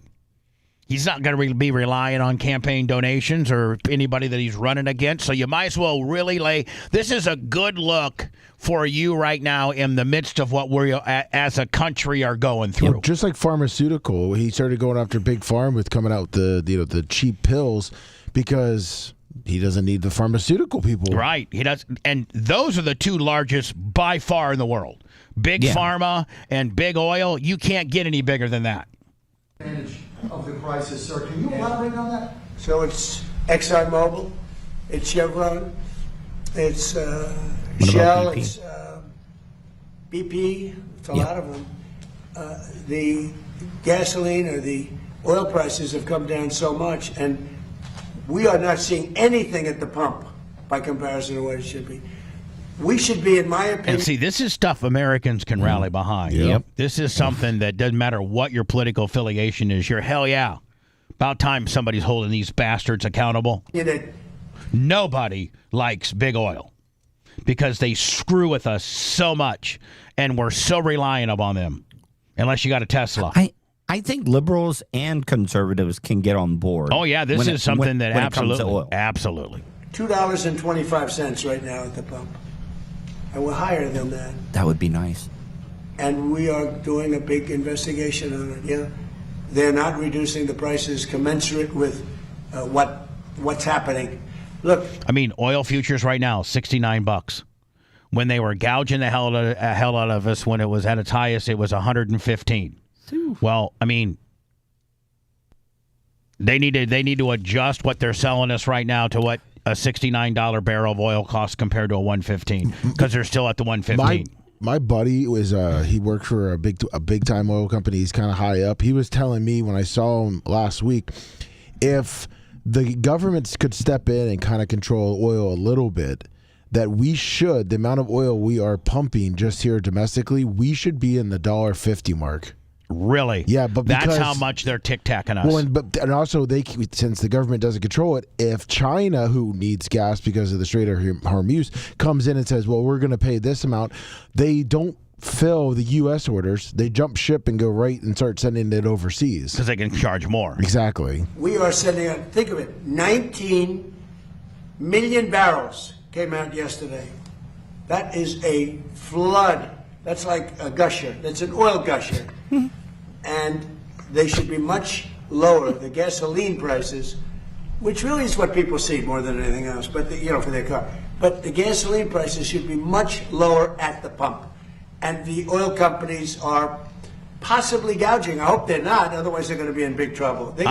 I hope you catch them on gouging and you lay the wood to them because you don't have to worry about it, Donald. You don't care if you piss big oil off, and maybe you're the guy that can expose the gouge. Could be in big trouble. We're not going to play games. Mr. President, have you spoken to them, sir? Have you spoken I to have. the oil executive today? I love it. You're going to be in big trouble, and we ain't playing games. These Hello. reporters need better mics. Speaking of getting gouged, if you think back 2 years ago, like your retail stores, you can get a Monster for $2 or something like that. Have you seen the price of like single beers and stuff? Oh, I mean, everything across the board, from a banana to a bottle to a can of Monster to it, like everything is 20 to 30% more. And the reason why, sir, is because they have to truck that stuff to the consumer, Right. and that they're paying $5.50, $6 in diesel, so they gotta pass along to you and I. My point being, wouldn't you think that when these prices go down, these gas prices go down, shouldn't everything else go down too? Yep. You're never going to see prices go down. You never see prices. No. Go down. Once they stick it to you, man, they very rarely give you relief, and they usually stick it to you dry. Yeah. Appreciate your call. I just looked up my oil futures deal here. I actually got it. I got it here, and I'm going to show it on screen for everybody to look what I'm looking at now, okay? So as you can see, crude oil right now, which is that's kind of the benchmark of what gas cost, is $69. If you look at the last time it was $69, it was right there, which would have been July. Well, hold on, right there, July 31st of 2025. It was $70.72, which is within $1 of what we're talking about here. Mm-hmm. Can you look at what the prices of gas were I think you can. Yeah, July 31st of 2025, crude oil was being traded at about what it's being traded today. It actually was $1 more than what it's going for today. What was the gas prices during COVID? Because nobody was driving, nobody was buying gas. $3.13. Oh. So in July 31st, 2025, it was $3.13. Yes. And what is it right now? $3.79, $3.89. Yeah, so it's 50 to 60 cents higher now per gallon than when the price was comparable nearly a year ago. And if you even back it down further and you get into the I get into the 69s, can you look at what gas was on, here we go, right there, July 18th, 2025. Because that's dead on. It's $69. $69 even. This morning it's currently trading at 69 and 70 cents. I can afford it, but I have not eaten red meat like beef because beef is so expensive. Yeah, everything. Chicken, beef, anything. What was it? $3.09. So $3.09 is kind of the established marketplace of when crude oil is at $69. $3.09, and we're at what, $3.80 right now? So nearly 70 cents more at when the future of oil is at the same price at what it's being traded today. That's all gouge. That's all gouge. And it's hard telling how much they were gouging us back then. Yeah, it's not like inflation's through the roof either. Yeah, in Volusia County, we pay higher gas taxes because of the tourists that come here. Right. So you're what? So we're at 3. It's probably like 6 or 7 cents more. So what are you guys? You guys are close to 4. Yep. When we return, New York is in shambles, and I don't know if, like, it feels like the Muslims are taking over. And socialism is taking over. And that is like completely, even the fundamental democratic belief versus Republican belief. Democrats tend to be a little bit more tax heavy on the rich and a little bit more entitlements to the poor. They try to even it out a little bit, but they fundamentally, are not Muslim. And they fundamentally believe in, the fundamentally how our country was built on Christianity, and it just, and if you're of the Muslim faith, it's a complete opposite of what the Christianity faith is built upon. And it seems like now almost all of New York, Democrats, not Republicans, regular Democrats, took 3 losses last night. 3 of their congressional seats that were democratically held by Democrats, like Barack Obama type Democrats. Left liberals, which is fine. That's fine. Those left liberals all got beat by Muslim leftist socialists last night. And my sister-in-law is a teacher in Orlando, and she says they are not teaching the downfalls of socialism. They're not saying the bad things that happened in recent history. They're not teaching these kids. 3 Mamdani candidates. 3 candidates that Mamdani backed and endorsed all won last night, and they didn't beat Republicans. They beat Democrats, standard, regular, left, liberal Democrats, which we need those just as much as we need Republicans. But we don't need this new fragmentation of the Democratic Party. And, man, you know who broke it down the best? Steve Smith. You know Steve Smith. Yeah. ESPN guy. He also breaks down the Carmelo Anthony thing, too. Anyway, I'm going to cover that next. He's hit the rattler. What comes next? We can only guess. The Bubba the Love Sponge Show returns after these words.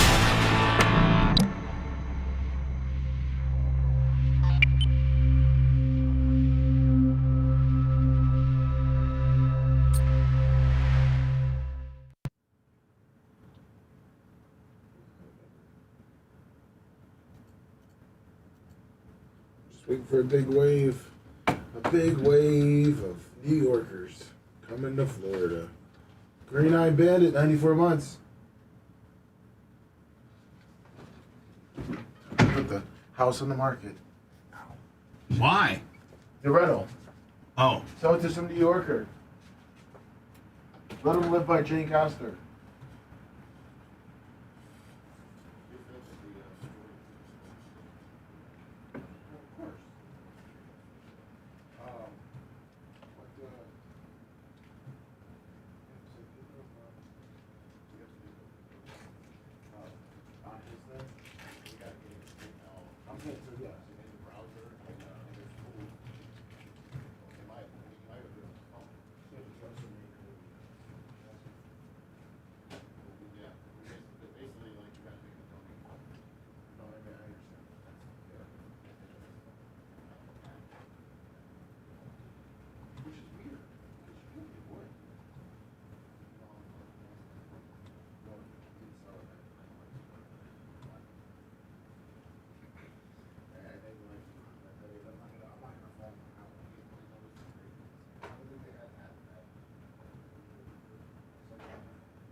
Exactly, there's 84.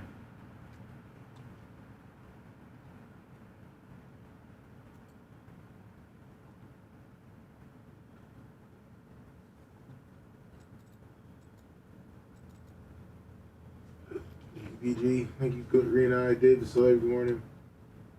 Good morning, Joe.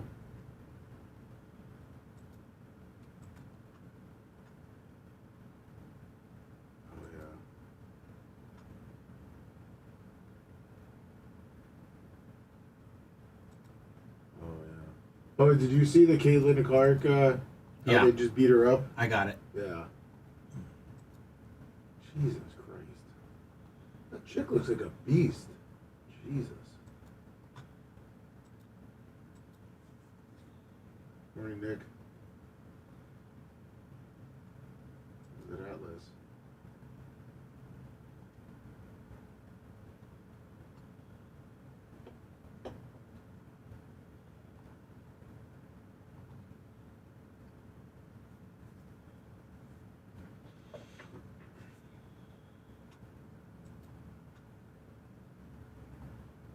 Thanks for all the comments on YouTube, guys.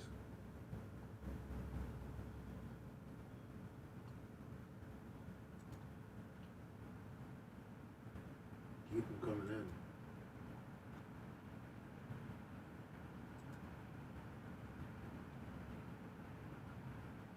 Finally, the news to go.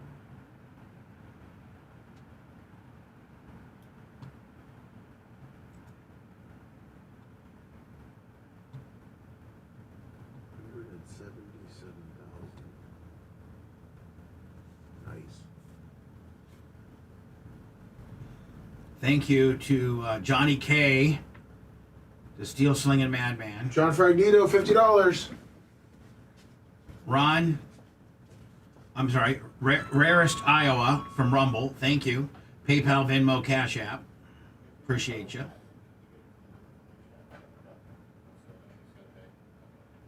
Let's see if we can get 1,000 thumbs up for the Tuds and Cohen.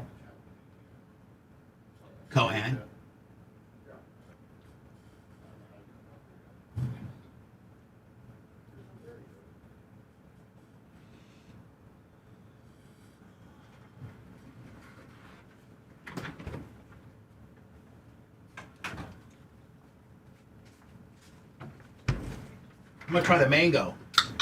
Oh yeah.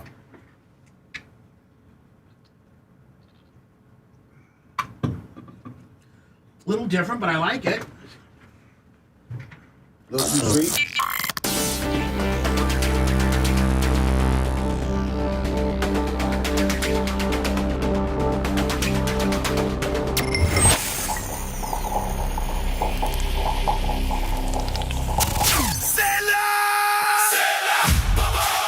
Attention all you Harley enthusiasts. You may have a Harley shop near you, but I promise it isn't as good as Crystal Harley. Even Gene Lasker gets all the service on his Harley done at Crystal Harley. It happened this June 27th. Crystal Harley's wholesale to the public. It's a blowout sale on all used bikes. I mean, you can save thousands on a quality used bike from Crystal Harley. It's a one-day only sale. Prices will clearly be marked Saturday morning and removed at the end of the business that very same day. It's a first-come, first-served basis. No holds. We will not honor wholesale pricing after the close of business on Saturday. Again, it's a one-day sale only. Saturday, June 27th. Bring your trade. They're very much welcome. Financing available. Live music, beer, and food available. For more information, it's real simple. Go to crystalharley.com. They're like a bunch of sharks circling in the water, searching for blood or any sign of weakness, and are ready to strike.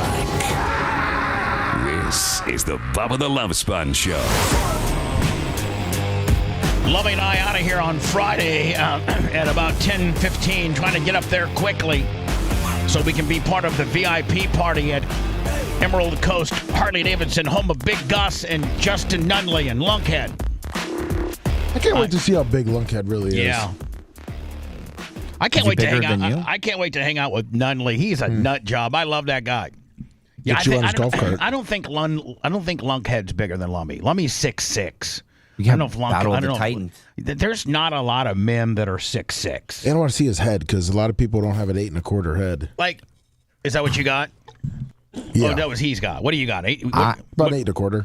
So, Lummy, like, how often is it rare in your travels with your family, whether you're going to the, wherever you guys are going, because you guys do so much as a family, so you really, really see a cross-section of the population and humanity. Is it very rarely that you meet a guy as tall as you? Are you always pretty much the tallest person? Yes. Yeah, majority of the time I am the tallest person. Yeah. I stick out like a sore thumb. Man, I could never be you. I would just be impossible to live with, knowing I was that big. I'd be a real prick. I'm a prick being a short fat ass. You would definitely get picked out of like a lineup, like if you committed a crime. Who, me? Or no, Lummy? Lummy, Yeah. just as tall. Yeah. I mean, Tuttle, I've jacked you up a few times. Most of the times we don't talk about it, but I have jacked you a few times. Whoa. And can you imagine if I was? Can you imagine if I was the size of Lummy? Oh yeah. Oh, God. Now you probably would have actually pressed charges those times. Bubba, there was one time when I was living with Lummy. He was doing a lot of work in the backyard. Like he was doing a lot of home improvements. This is way before he added all the other stuff. I had my little corner that I played Minecraft in. And I saw Lummy crush a toaster, like a really heavy-duty metal toaster with his bare hands, one-handed. You got to make sure he stays drunk all day. Otherwise, if he does have an outburst, it could be deadly. So you got to keep him dummied down. You got to keep Lummy dummy, because if he really, really would roll around with the strength and size that he's got, it would be very scary. I got to tell you, I think it's a racial deal. What the African-American women are doing to Caitlin Clark, I think that they've all gotten together some way, shape, or form. They don't like the fact that a white girl from Iowa can come in and be the Larry Bird of the league, so to speak. And instead of handling it with class the way Larry Bird and Magic Johnson did, Kareem Abdul-Jabbar, Michael Jordan, the way that nobody screwed with Larry Bird, and the league didn't have to protect him. It was just a code among players. African-American players knew that Larry was really, really good, and because of Larry Bird coming into the league back in 1979, 1980, he won Rookie of the Year in 1980, it helped the league. It helped the African-American players get bigger paychecks, more eyeballs on the product. I mean, the new players CBA, players agreement that the WNBA just, concocted, where players now can make millions of dollars, and has a lot to do with Caitlin Clark, Angel Reese. You have the equivalent in an African American player. In fact, she's garbage. Who? Angel Reese. Well, just hear me out. You have like the other girl that's the other guard on the Fever. I forget her name. You talking Paige Beckers? Paige Beckers. She's a 7 or 8 time All-Star. She was a number 1 overall pick. She's a very high-profile African-American girl. Angel Reese, who Tuttle thinks is garbage, and I don't necessarily disagree, but because of Caitlin Clark and these other very influential African-American players, the league has excelled beyond their comprehension, to the point now where there's teams that are, listen, 2 years ago, the highest paid player was 178. They had a cap on it because the league was losing so much money that the highest paid player, regardless if you're Angel Reese, Caitlin Clark or Brittany Griner, was $180,000.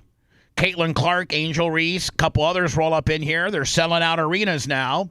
They got bigger TV deals. People like me and Lummy I actually will see if on a Saturday the WNBA, if my favorite Indiana Fever, I love Caitlin Clark, if I'll actually now try to find their game. Whereas, don't they do daytime games on the weekend? Sometimes, yeah. They'll do a 1 o'clock or a 4 o'clock prime time. And I find myself trying to find Caitlin Clark. Caitlin Clark has done that unilaterally across a lot of different demographics that 3 years ago I would never watch a WNBA game ever. Even though there were some great players, Caitlin Clark brought America to this game. And you have some natural, Larry Bird, Michael Jordan / Magic Johnson type rivalries, and the NBA guys endorsed it and used it for what it did for them. Larry Bird, being a slow white guy from Indiana, brought that much more excitement to the NBA, which caused everybody, black or white, to make more money. You didn't see, outside the time that Bill Laimbeer did a real crappy thing to Larry Bird and choked him out, then Larry threw the ball and hit him in the head, and then Rodman got involved. But, that was about the only time. And Larry took some tumbles and some tough fouls, but it wasn't because he was white. It was because he was a really high-profile player, and they would try to foul him when he was going up, so he didn't have an unabated, shot to the basket. Yeah. But it wasn't necessarily a white and black thing. But I really think that the African-American players have gotten together, and they're so intimidated by and jealous of the attention that Caitlin Clark got, and they're too stupid to realize that the more attention she gets, the better it is for your overall health of the sport. And that's why you got a new CBA. That's why the league and you guys are making more money than you ever have. And I swear to God, they are trying to hurt her. Black players are trying to hurt her. And if the league doesn't make an example, I've had it. I've had it because the league usually looks the other way and they don't protect Caitlin Clark. Now, I'm not saying call tic-tac fouls on, people that hit her arm during a foul or anything like that. No. But when something this egregious that I'm going to play happens and you don't step in and do something, because at this point, she's kind of your golden goose. The rivalry she has with Angel Reese, the other African-American player that's on her team that was lights out, that still is.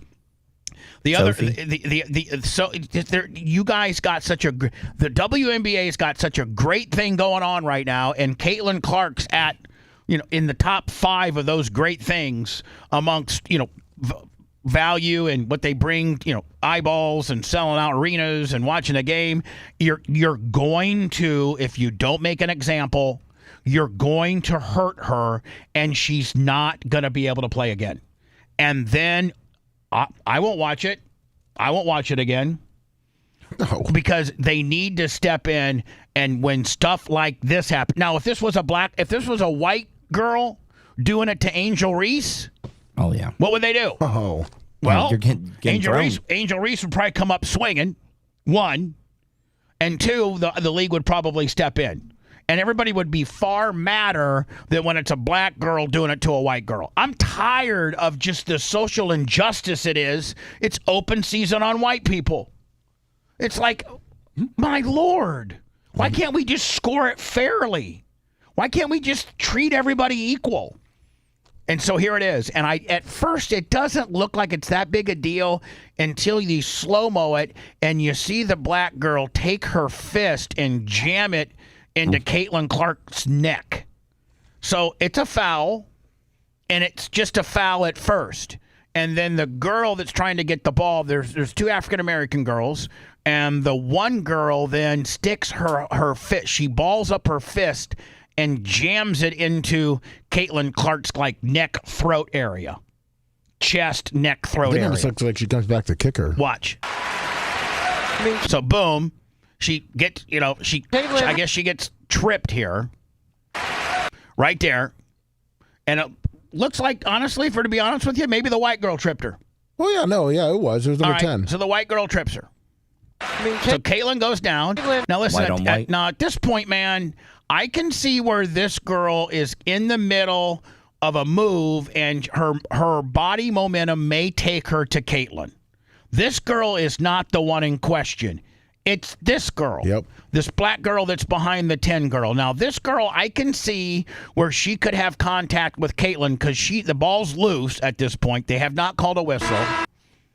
And, well, actually, it sounds like the half just went up. You hear the buzzer? Yep. Listen. Yeah. Caitlin. So it sounds like time has expired. Oh, no, that's behind them because timeout just got over. So they just have the background noise while the people are talking about it. Caitlin. All right, so at this point, now, hold on. I can see where 24's momentum could take her into Caitlin. I can see that. No problem. 10 tripped her. 24's going for the ball. And I get it. At this point, I ain't got a problem. Here's where I have the problem. The play's obviously over. Caitlin's on the ground. The 10 girl's like, oh, okay, I fouled her. The 24 girl's like trying to go for the ball. Watch the 25 girl's right fist. You can see it's already balled up. To the ground. And now. That's a. It's well after the play. Look at her fist. Ground and. That's a hand to the neck. And then. Oh, didn't she kick? Yeah, it looks like she kicked her. A hand to the neck, and then. Yeah, and then 25 not only gives her the good news in the neck, but then steps over her and tries to almost try to step on her in the middle, making it look like it's a basketball play while trying to step on her. Watch. A hand to the neck, and then Alyssa Thomas steps over her. See, that's the kind of stuff that can incite some. See, and you know what? I don't think there was a flagrant. I don't think the 25 got a tech. And if the league does not step in and they can't see this, then you know what? I hope you fail. I hope that you guys go down in flames if you cannot protect your high-profile players, white or black. Was that Cheryl Miller calling the game? Yeah. I mean, because even a black woman was kind of like, you know. Absolutely. We were looking at the gathering at the World Cup, and chances are the majority of the people that were on South Beach yesterday going to the, Brazil, Scotland-Brazil game, probably 80-90% of those people that were on South Beach are not from our country. They're not Americans. And they were getting along in harmony, just happy to be here, happy to be able to game, happy to be able to watch our team. Probably the majority of them will not be going to the game. Like Tuttle said, they're going to be catching it at a sports bar, or they're just going to be, they're putting hundreds of millions of dollars into the economy. Nobody's fighting. Nobody hates each other. The Brazilians can get along with the Scottish. The Scottish can get along. They're on the beach with their bagpipes. It's just it's people getting along, not Americans. What happens when Americans are deboarding the Carnival Cruise Line? What happens when the Americans are deboarding the Carnival Cruise Line? This is not anything to be mad about. You're getting off of your cruise ship. That's it. This is not a white or black thing. This is not a yo mama thing. This is not, let's celebrate the Knicks winning the championship and act like a bunch of savages. This is Americans getting off of a cruise ship. And this is how we act as Americans.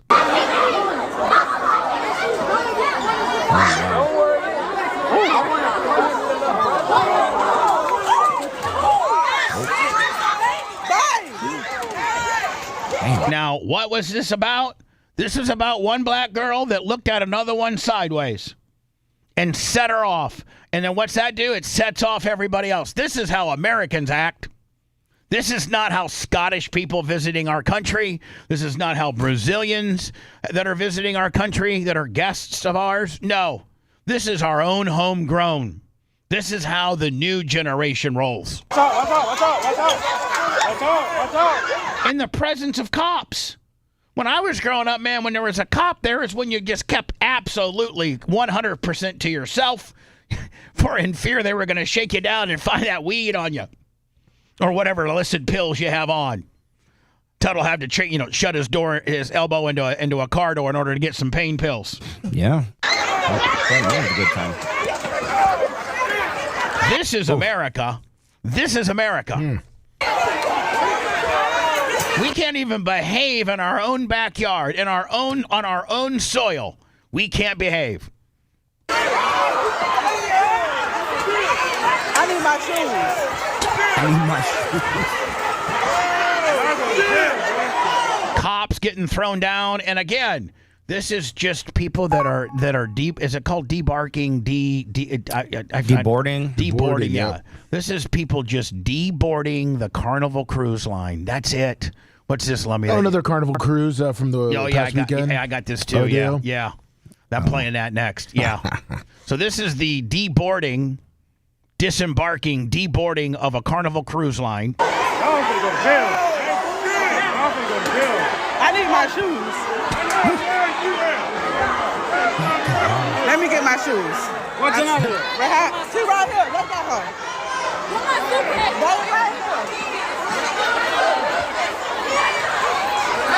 We are animals. We are absolutely animals. Here is a hallway of teenagers on the same cruise. This is the Carnival Cruise Line. When they were out to sea, this is what now, if I had a room in this hallway, I would just tell Erica, lock the door and do not even think about cracking it. Okay. Guess how many people were arrested on that last brawl you showed? Well, how many? Zero. Yeah, I want to ask, and please, I'm not trying to be rude or anything. Do white people go on cruises anymore? I don't know. It's known, and Carnival is kind of a African American thing. It's like the frontier or spirit of the sea. Oh, okay.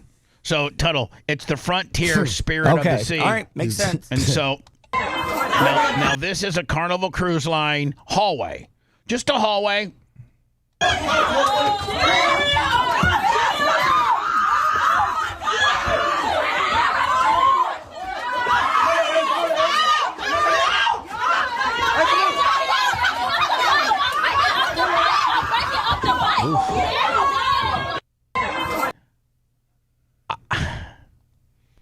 And this is a learned behavior.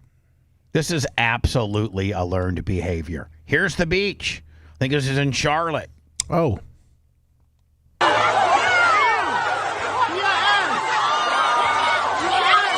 You ask what our kids are doing this summer? The teens of America? They're going on Carnival Cruise Line acting like animals. And then when they go to the beach, they act like animals. Like everything's a fight. Everything's a fight.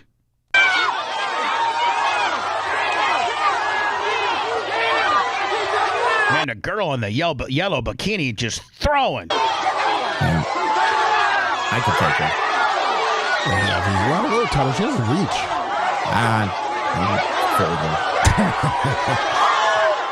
By the way, Tuttle's claim to fame is he's 36-1 versus women. He's the intergender champion of the world. He's 36-1. 10 wins. He's 36-1, and the only time he got dropped was with a real professional woman. And I ran into her the other day. It was a split card, was it not? Yeah, Chrissy Martin. I ran into her in downtown Orlando. Did she remember beating your ass? Yeah, she did. You want a rematch? But she is considered elderly, so like you can't fight. You know, Florida protects the elders. Sure.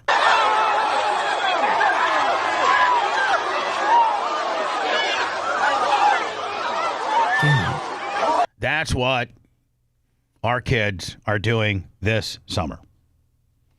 When I return, I'm going to break down the Democrat, the political state of New York City, including my last piece of audio is Stephen A. Smith that breaks down what's happening in his own backyard. He's a Democrat, and he talks about, man, if you're a Democrat right now, you're in trouble. 1 in 4 Democrats hate our country. And those are regular Democrats. Those are Bill Clinton, Barack Obama Democrats, which I don't have any problems with. Those are no longer Democrats. Those are more liberals. If you're a Bill Clinton Democrat, you're no longer a Democrat. That's not what the Democrat Party stands for, what Bill Clinton stood for. You're now a liberal. I'm sorry, you're now you're a libertarian. A Bill Clinton Democrat's a libertarian. The new Democrat, I can't even put a title on other than woke and weird and Muslim and socialist. So the new Democrats are, if you're an old school Democrat, you're a libertarian. And if you're a new Democrat, you are a potentially Islamic-based socialist hate. We can all agree that up until just recently, there's one thing that Democrats and Republicans should agree on, and that's the love of our country. Regardless of who the president is, it goes through cycles. You'll go through a couple terms for Democrat, couple terms for Republican. You get Barack that's a 2-termer. You get Trump that's a 2-termer. Clinton was a 2-termer. Bush was a 2-termer. You know, it goes through cycles. And the Democrats are going to have a cycle here soon.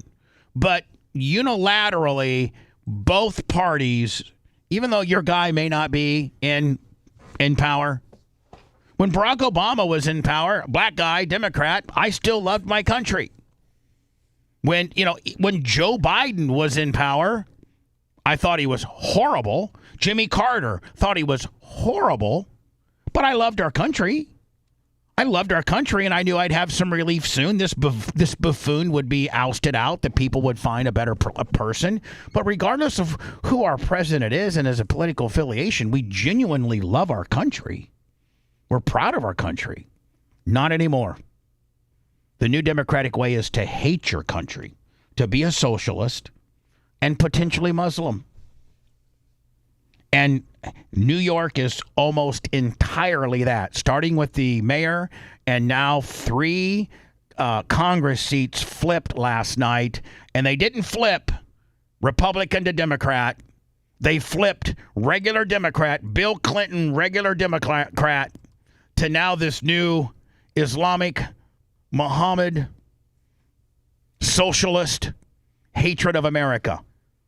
So they went regular Democrat to now the new Democrat. And the new Democrat, even Stephen A. Smith says, we've got to hit a timeout. If this is how the Democratic Party is headed, we're going to lose our country. And hopefully that's only just these little sleeper cells. Minneapolis will be the next to flip. Minneapolis, and what, Detroit or Michigan? Yep, Detroit. There's a high Islamic Muslim rate in Detroit. I think they're the highest. So if New York's already flipped to Islam, socialist, Islamic, leftist, progressive, then Detroit's next, followed by Minneapolis. We'll do that next. Quite simply, you're listening to pure filth, and he's damn proud of it. The Bubba the Love Sponge Show returns after these words.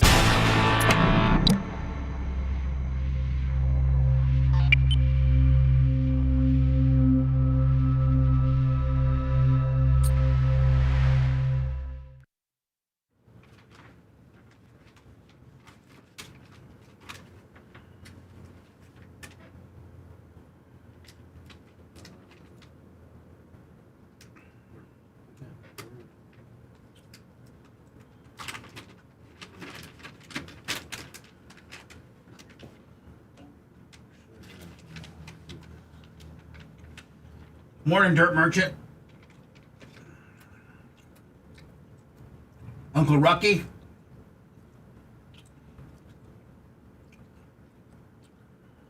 Chrissy King. How's my rumblers?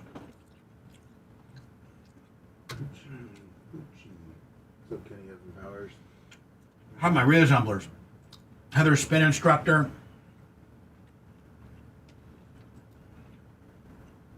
Grouper. Hi, Grouper.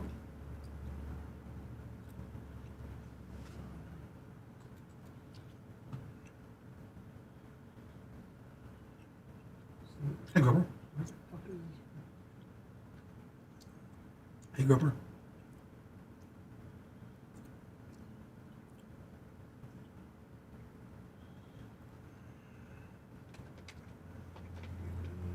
What's up, Grum? Like a gun guy, good morning.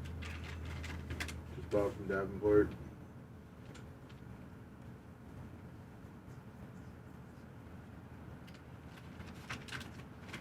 Tell Tuttle he's doing a great job today. Good job, Tuttle. Tuttle, you're doing a great job today, buddy.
Just trying to get shit ready.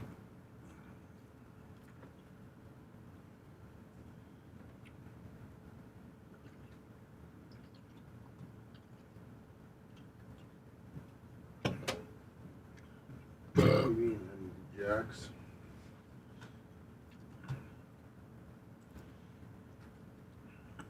What are you talking about?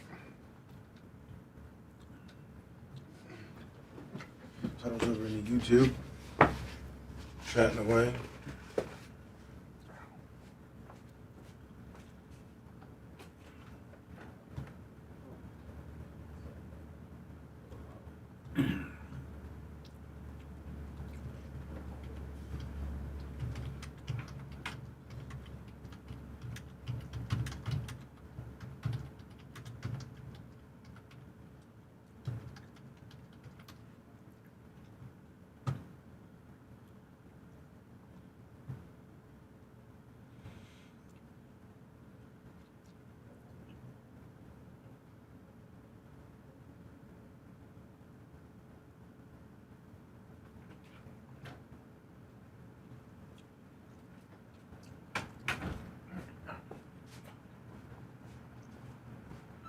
To be able to say something definitively in Carmelo Anthony's defense.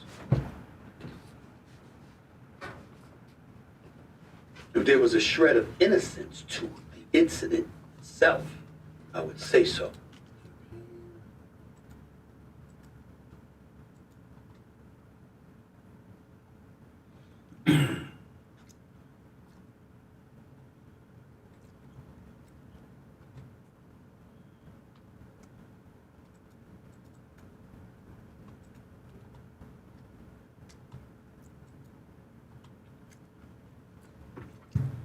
PayPal, Venmo, Cash App lovers.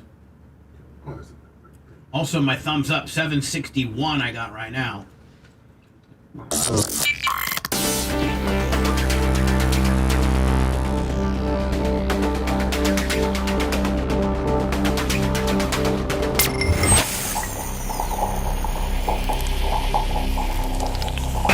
Bubba, the Love Sponge. Oh, come on! Come on, you stupid ass piece of... Bubba the Love Sponge lives because a dirty mind is a terrible thing to waste. The Bubba the Love Sponge Show. Strange Clouds with a Z. Vapor and Smoke Shop, your one-stop destination for all good stuff. They've got premium Nick vapes, delicious and edibles, THC products, Kratom and Kava, killer glass pipe selection, fresh incense to set the mood on at all the best prices. Full Kratom and Kava bars, relaxing lounges at each one of their locations. Bay Pines, Largo, Clearwater, and Palm Harbor. Mention Bubba Army, get 15% off your entire purchase. Strange Clouds with a Z, Vapor and Smoke Shop. Come get lifted on good vibes. 4 locations serving the Tampa Bay area. Online at strangecloudswithaz.com. Appreciate you, our newest client. Thank you. Rossadane, Gettysburg, $20. I think Tuttle's going to hit the 1,000 like deal. I'm sorry, the 1,000 thumbs up. I asked Mach if I could, do the hot mic, but I've been chatting with people, so I'll start letting them know to hit the like. Yeah. Oh, so I was like during the hot mic, you get on there and actually chat via the comment Yippee-Yo. Yes. Are you on YouTube or Rumble? YouTube. Fantastic. If you'd like to speak privately to Tuttle during the hot mic, he is available for you to shout out. Please be kind, because I think he has moderator status. He can block you. Well, I'm not. I mean, if you tell me to block somebody, I will. No, I'm not. I want to be less aggressive on blocking people, because now chat is full of people that actually are subscribing to be chat, but that also can be a hater as well. Our moderators know a smart-ass snide comment from vitriol and hate. And so appreciate the thumbs up. Follow us if you'd like. Inching closer to 145,000 subs. I think Facebook we're approaching, I think, 300,000. It's growing quick. We're growing. Appreciate everybody. This is Mandami-backed candidates win New York primary races. And like Lummy said, it's time to sell the rental Airbnb Verbo house, because there's going to be thousands of families that move out of New York. You can be in New York and still not have to be governed by Mandami, but now that your congressman is a progressive left socialist Islamic Democrat that is does not align with your standard Democratic beliefs, I'm out of there. And That's why I'm voting for. I'm moving to Florida. What's that, Tuds? I'm voting for Fishback. Have you looked into James Fishback at all? For governor? Yeah, for governor of the state of Florida. No, I haven't. Ooh, man, he's a big heat getter, but he's one to tax people that he was like, Florida's full. We don't need any more people right now. And he's one to pay a tax. Like an impact fee? Mm-hmm. When I first moved to Florida in 1990, and I moved from Philadelphia to Orlando and worked at XL 106.7 for a year. Good station. But I had Illinois plates on my car because I was only in Philadelphia for 3 months. So I bought my brand new Dodge Conquest in Illinois, and so I still had Illinois plates in Pennsylvania. Wasn't a big deal. So I moved to Florida. Now back then, me and Johnny Magic used to hang out all the time. And Johnny Magic had just came from Charlotte or North Carolina or somewhere, and I had just came from Philly. And we weren't really making that kind of, $500 was a lot of money, but back then they had a $500, if you were to switch your license plates over to a Florida registration, there was a $500 impact fee. And, I don't know that they do that anymore, but we need to start doing that. And having an impact fee once you to take care of the people that are from Florida or have lived here for a long period of time, and secondly, these influx of there's going to be tens of thousands of people that flee New York because of what's happening politically. Tonight, here's Mom Donnie Now, you know what? I thought that this guy was, able to bamboozle a large contingency of Muslims in New York City, and they stole the election because the average not somewhat lazy, doesn't really care person doesn't go to the polls. But when you get this special subsect of then that every Muslim and every person that thinks like he does went to the polls. They all organized and had enough to win. Whereas the regular Democrat, I guess Chris Cuomo was in it or whoever, I don't know. I don't know how this guy won, but he won. And, Macho said, I guess he's hearing that it was a lot of young people. Yeah, the young people and then the hardcore Islamic people got together, organized, and got this guy in. Well, you can live in New York and still not have to live in the city and be and deal with this nut jobs stuff. By the way, none of what he promised he was able to get through. He wanted to do free bus rides. Didn't happen. The governor shot it down. He wanted to do free daycare. Got shot down. He wanted to do free grocery stores. The first one's not going to open up till 2029, and it's only going to be one. What?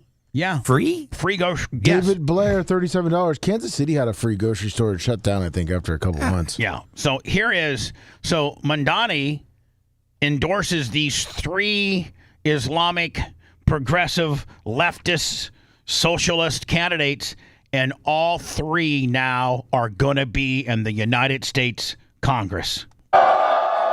New York City Mayor Zoran Mamdani's political influence proved strong in New York's primary election results tonight. All 3 progressive candidates that Mamdani endorsed will win their House primaries, including defeating 2 Democratic incumbents. Educator and immigrant rights activist Lisa Avila. Educator and immigrant rights activist. No history of being in politics. She's a teacher that backs immigration. She won. Chevalier defeated incumbent Rep. Adriana Espaillat in New York's 13th congressional district. Over the past 8 months, all of you in this room know how much the Democratic machine has tried to count us out. And again, you got fragmentation within the Democratic Party. She just said, we all know how much the Democratic machine tried to count us out. So now the Democrats are fragmenting their base, and I don't think it's good. It's certainly not healthy for the party. Because you got regular Democrats, and then you got these weirdos. These are the weirdos. These are the people that want to, give gay rights parades and shut down and make baseball teams have to wear gay pride uniforms and allow, cross-dressing to be taught in the schools and for, transgender people to be able to do sex changes behind their mom and dad's back at early ages. And it's a weird subsect of the Democratic Party. It's the furthest thing from what real Democrats, true Democrats, Barack Obama, Bill Clinton, those Democrats, what they stand for. It's a bunch of weirdos that don't even believe in the religion that built our country. Every turn they've underestimated. I mean, fundamentally, isn't one of our big things that we stand behind is in God we trust? Yeah. They don't believe in God. What are we supposed to change? We're supposed to change our currency to in Muhammad we trust? Well, I don't think we should have any religion. I agree, but that's not what our forefathers thought. Former New York City Comptroller Brad Lander defeated incumbent Representative Dan Goldman in New York's 10th congressional district. What a glorious time to be a New Yorker! Jesus Christ. What? And New York State Assembly member Claire Valdez defeated Brooklyn Borough President Antonio Reynoso in New York 7. Mamdani, the 34-year-old Democratic Socialist mayor, has been vocal about what he sees as the future of the Democratic Party, citing the slate of progressive candidates he endorsed.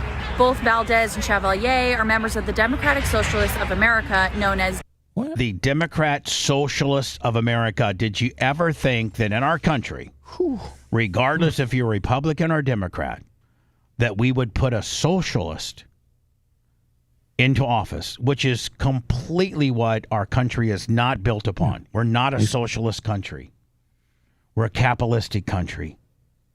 Like, socialists have always been indoctrinated to us, regardless of your political affiliation, as not good. That's what Russia is. Yep. That's what the communist states are. It's ran on socialistic values. North Korea. Fundamentally, they're socialists before they're anything. And now we have candidates that identify as socialists that are going to represent the American public. DSA. Mayor Mondani made a late move with his endorsement in the race for New York 13, where he chose to back Chevalier over Espaillat. Chevalier has also been a controversial figure in the race for her attendance at a pro-Palestinian rally the day after the October 7th, 2023 attacks in Israel. CNN's K-File reported as well. Man, as Jewish as New York is, you would think that the New York Jewish contingency would not have allowed this to happen. She was at a pro-Palestinian gathering the day after the October 7th gimmick. The deleted social media posts disparaging Democratic leaders were also posted. So here is now, when you got the bitches on The View that are a little bit worried about a Democratic candidate that won, hey, you got problems. You cannot get, 5 women together that are more Democratic than these 5 yentas. And when they say we need to hit the brakes, you can think that Bubba the Love Sponge has some type of personal anti-democratic agenda, which I do not. Hell, I wish we could get Bill Clinton back. I didn't realize how good. I didn't realize how good Bill Clinton was until he was gone. We didn't have a war. We had a balanced budget, a surplus. So he got a little oral in the off. And who wouldn't? When you're married to that pig. Really, his only crime was getting oral in the. Who cares? Oral is oral. It doesn't even count. I think they had an agreement. Whatever. Yeah, I think they did too. But when you got these bitches that are saying we need to burn a timeout as Democrats, I can't wait to talk to John Morgan next week because, he feels so strongly about how bad the Democratic Party is, not only in itself, but, fragmented into. I can't wait to Tuttle to see what he says about Mondani. As he's too rich to like it. And so, yeah, exactly. John Morgan's now starting a new party called Common Ground. I'm going to push it. I'm going to, the minute I can register as such, I will. Listen, Mondani does emerge as a kingmaker, but at what expense? He just absolutely neutered Hakeem Jeffries and Chuck Schumer, who have the job of trying to win back the House and Senate for Democrats by endorsing candidates against sitting House members. How did he neuter them exactly? Because I'm going to get into it. Just let me get into this. You just talked about these goods and services. You want the police to come. You want the fire department to come. Well, one of your new candidates, Avila Chevalier, who won last night, wants to abolish the police and all prisons. She was asked 4 times, how would you deal with somebody who committed murder then? What is your plan? And she dodged and didn't answer. She tweeted that... Now, when you got these bitches that are worried about a Democratic candidate, that Democrat candidate is a piece of shiz. Yeah. Because these girls toe the Democratic line lockstep. Obama is evil, Biden is a rapist and a war criminal, and bleep Kamala Harris. These were not people running on an affordability agenda. These were... This girl's kind of hot. Yeah. I will tell you that. She is really attractive. That hair. Left-wing extremists that were... There you go, left-wing extremists. That's what the Democratic Party is turning into right before your own eyes. It starts with the largest city and state population-wise, and it trickulates from there. Just like Lummy says, Detroit will be next, then Minneapolis. Don't count out Tampa soon. Elected last night at the expense of moderate Democrats. So a seat that you guys do need to win if you want to take back the House. I don't like the way she sounds at all. Well, that's what I'm saying. Well, so but she's not the party. But she's one person. But that is the point. These candidates that were endorsed by DSA, the Democratic Socialists, were extreme. So even these hardcore Democrat New York bitches, they're bamboozled. They're like, what? What's happening? Oh, that's only one vote. Well, it started with Mondani. Now it's trickulated into 3 Congress people representing New York that'll be in the United States Congress. That's where the disease starts spreading. AIDS only started with one guy blasting a monkey. If I was the producer of The View, I'm putting a flamboyant gay man on that panel. Yes, me too. Yeah, way over the top. Like a RuPaul kind of deal. Yeah. Yeah. Oh, yeah. Yeah. I put RuPaul. You know what? The View's only RuPaul away from being complete. This is New York is no longer an American state. The Democratic Party is no longer an American political party. Mandami endorsed this chick here. They won the Democrat. A lot of people are like, well, don't jump your gun, Bubba. They only won the primary. Well, here's the deal. There's no Republican that's ever going to win ever in New York. So when you win the Democratic primary, you won. You won. Unless these people are just so whacked that, maybe this does give hope to a conservative Republican to get in because the Democrats, this candidate is just so whacked that you got regular Democrats like John Morgan and other, Democrats that would be like, I'm not voting for socialism. I'm voting for an American at least. Somebody that doesn't wear a hijab and praise Allah. This woman also blamed this woman here, who is now the Democratic candidate for a congressional seat in Congress out of New York. She blames 9/11 on America. Probably the worst thing to happen to our country, let alone in New York. David Blair, $37. Thank you very much, David Blair. Single-handedly, I think we would agree that it's the worst thing to happen to our country. Yes. Now, if you fragment that even more so, it absolutely is the worst thing ever to happen to New Yorkers. I mean, New Yorkers lost 4,000 people. Think about all the people that died later. In 9/11. Think about all the firefighters and first responders. Hell, the majority of the deaths were those poor heroes. And when you are going to say that the most despicable, deadliest attack on U.S. soil outside of Pearl Harbor, which I think the casualties in 9/11 were more so than Pearl Harbor. Yeah, the worst attack and killing of Americans. And you are going to represent that area. Now, if you're in Iowa or Portland, Oregon, but you're now the congressional member that represents the very city that lost nearly 3,000 or 4,000 people. 3,000 or 4,000 New Yorkers died in this tragedy. And you, representing these people in Congress, are going to say that we as America deserved it and had it coming to us. There is no way this person should be it blows my mind. And finding that and listen to she's like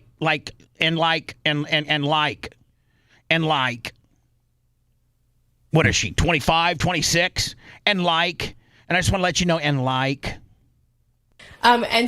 and finding that the system of capitalism and racism and white supremacy, etc., have all, and Islamophobia have all been used, to colonize lands, right, to take resources from other people. And so this is like a long trajectory, and we're just seeing the manifestations of that continuation, right, with 9/11.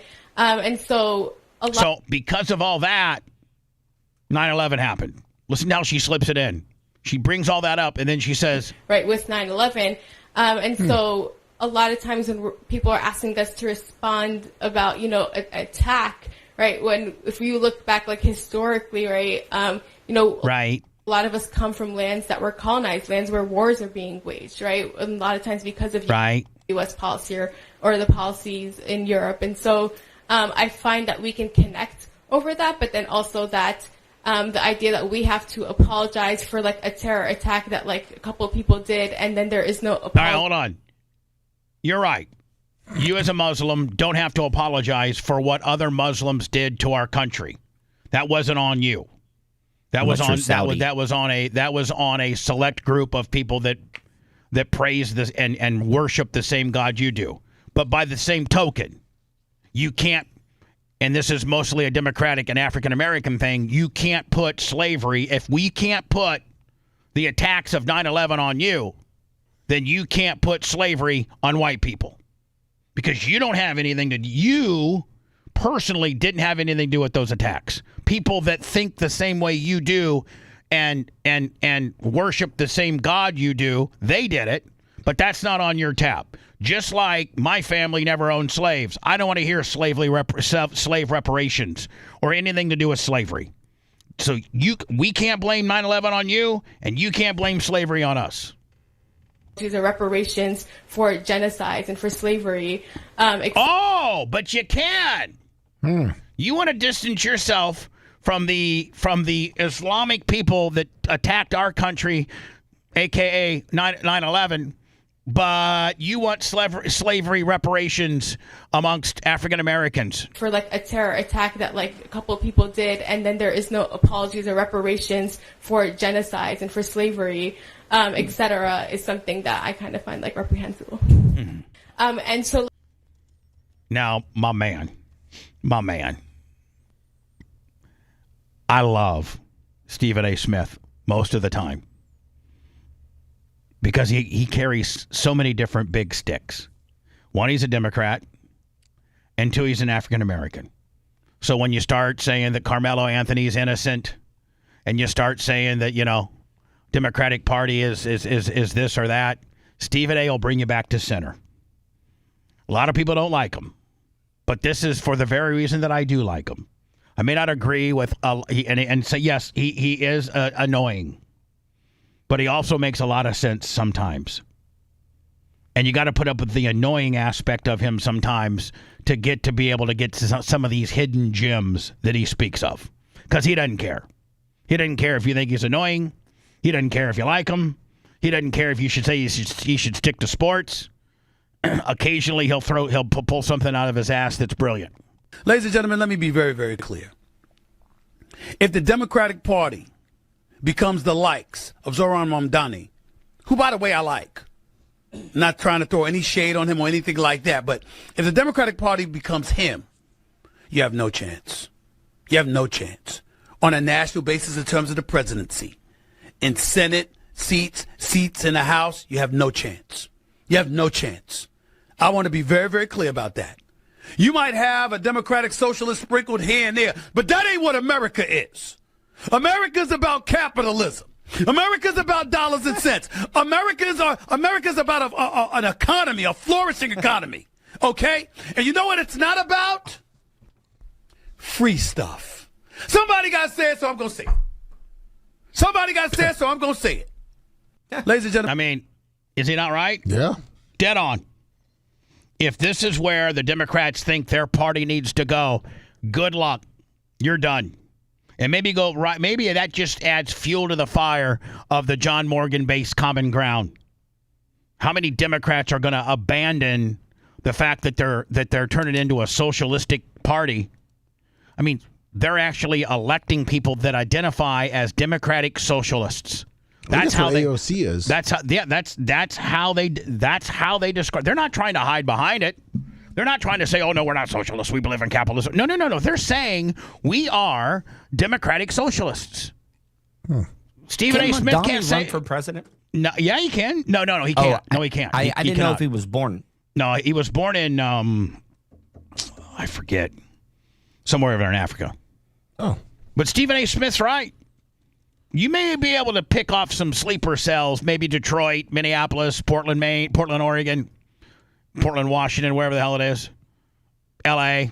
You might be able to pick off a few of these, but you are going to be construed by the average Democrat as weird. We do not function well under socialistic type values. We are a capitalistic society. It's one of the reasons why we gained our independence.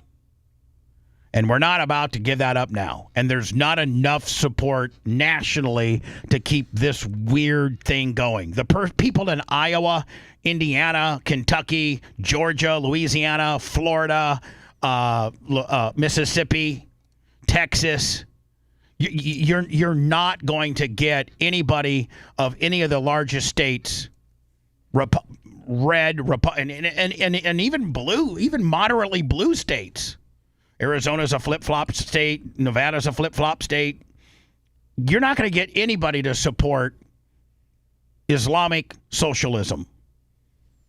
That almost sounds just absolutely the most un-American thing you can say. Islamic socialism. I don't care who you vote for. That's not what we are going to ever put up in office. So all you're doing is ruining your party. And so John Morgan will come in with this common ground.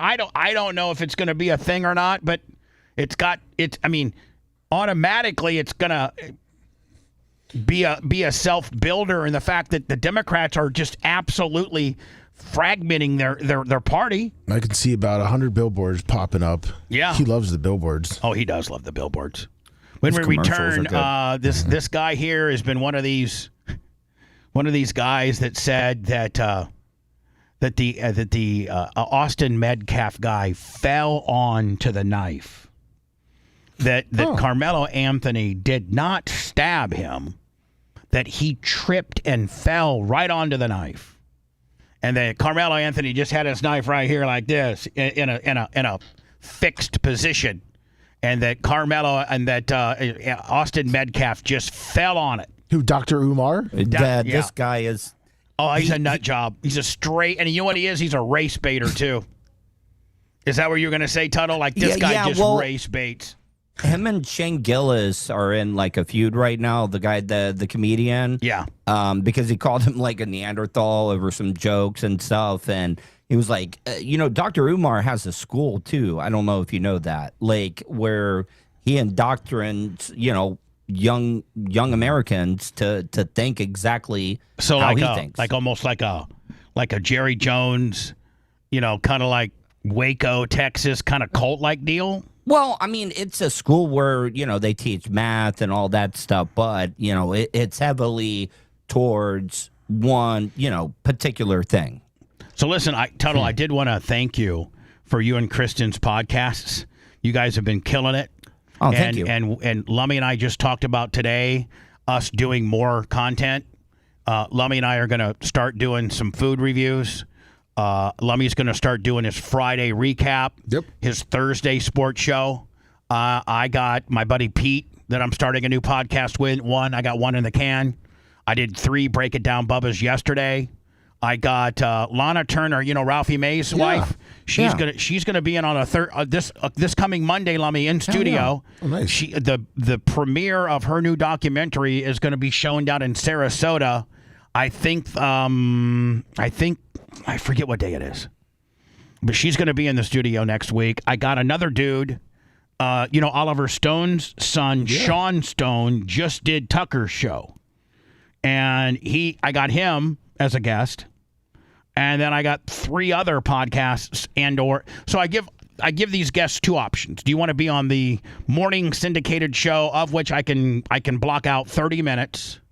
Or if you want to go long form, I can take you over to the podcast. I should ask you this morning. I forgot because I had 2 guys that were wanting to come on. So you're back to ready to roll the. Yep. Okay. Yep.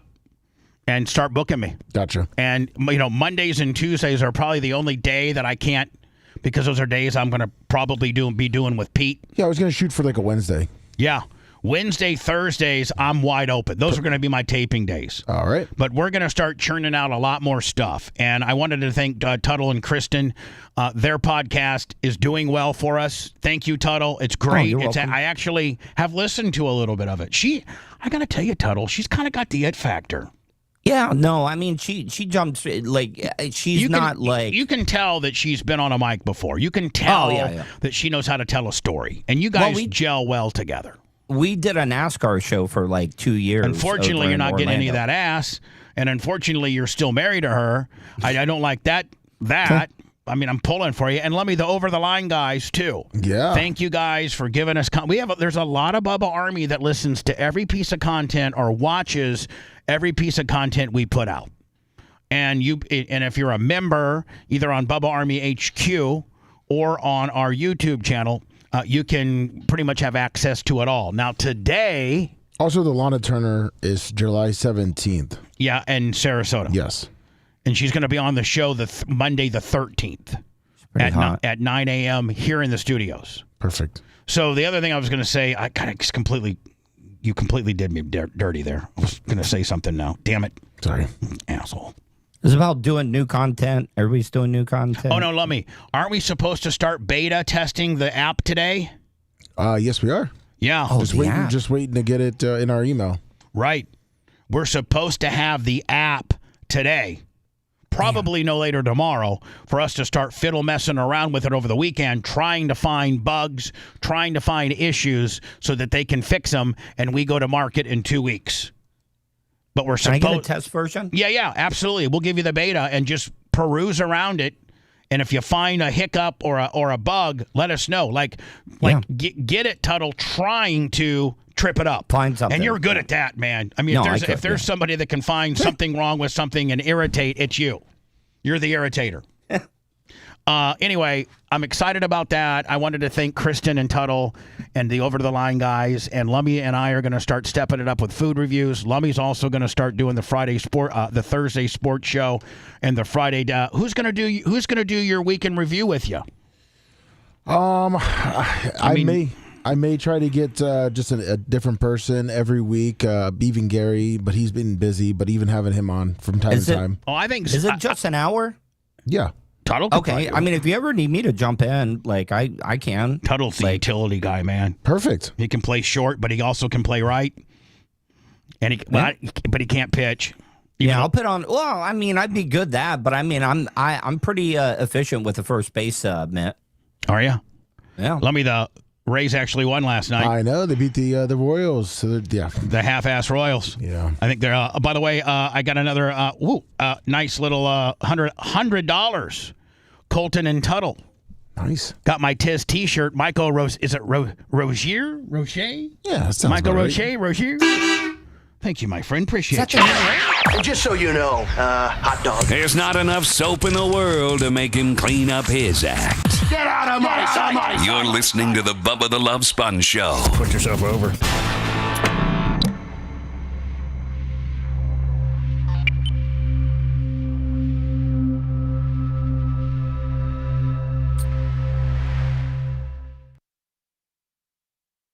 Well, look at the winning streak there. Yankees are on fire right now. Oh, of course. Did you see we're at 0 when it comes to the runs, and the Yankees are at 110? Yeah, that's not a good stat to be 0 at. That is not a good stat.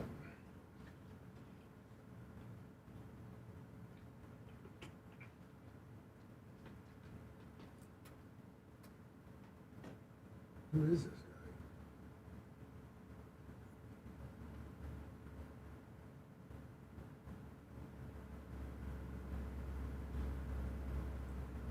Shaky up there on his health status.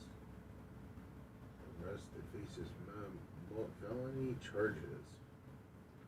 Tyrion Arnold. Arrested on kidnapping, armed robbery.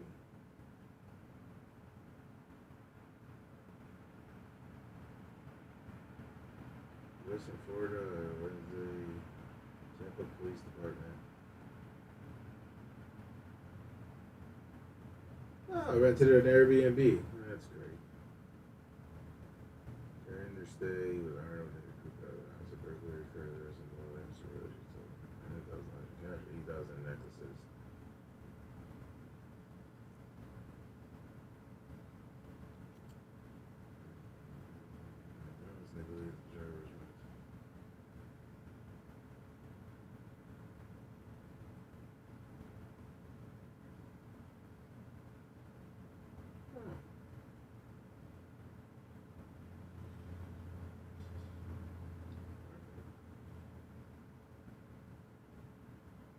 That's good. He works Internet Fred, so his new job, he hasn't been able to. He hasn't been there long enough that they will just let him show up late or switch his hours so he can do a weekly wrap up.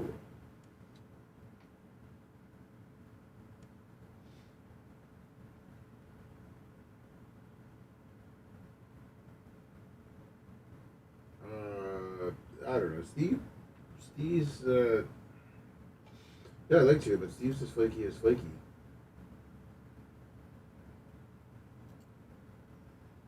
Getting Steve to get locked down, I mean, if he's willing to do Zoom. What's up, Mike from Mass?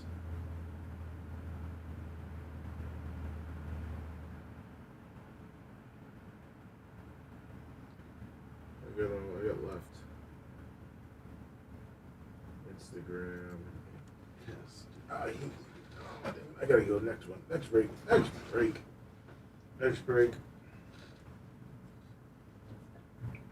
What's up, Joe? Thank you, everyone. Thumbs up for title, PayPal, Cash App, Venmo. Yeah, we need the money. We've got payroll. What's up, Blind Medic? Just kidding.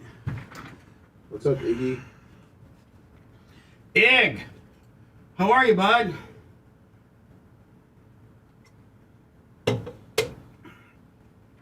Ig.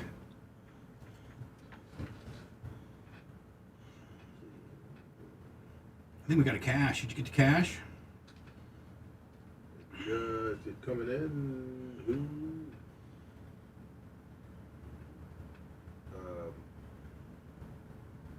Who, David Blair?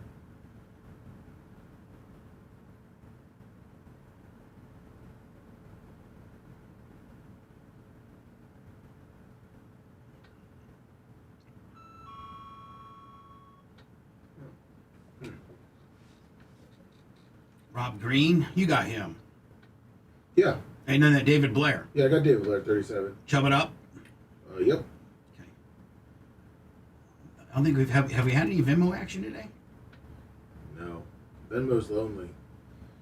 The 24th. We had John Fragnito yesterday. Yep, and Dr. Remulak yesterday. We need a Venmo. It's lonely. Venmo's lonely. Yeah, man, Michael Richet, $100. Thank you, bro. I just saw that camper, Scott. I guess it was back in February where he was. Appreciate you, Ka. Airbnb-ing it up in Largo. Appreciate you, Ka.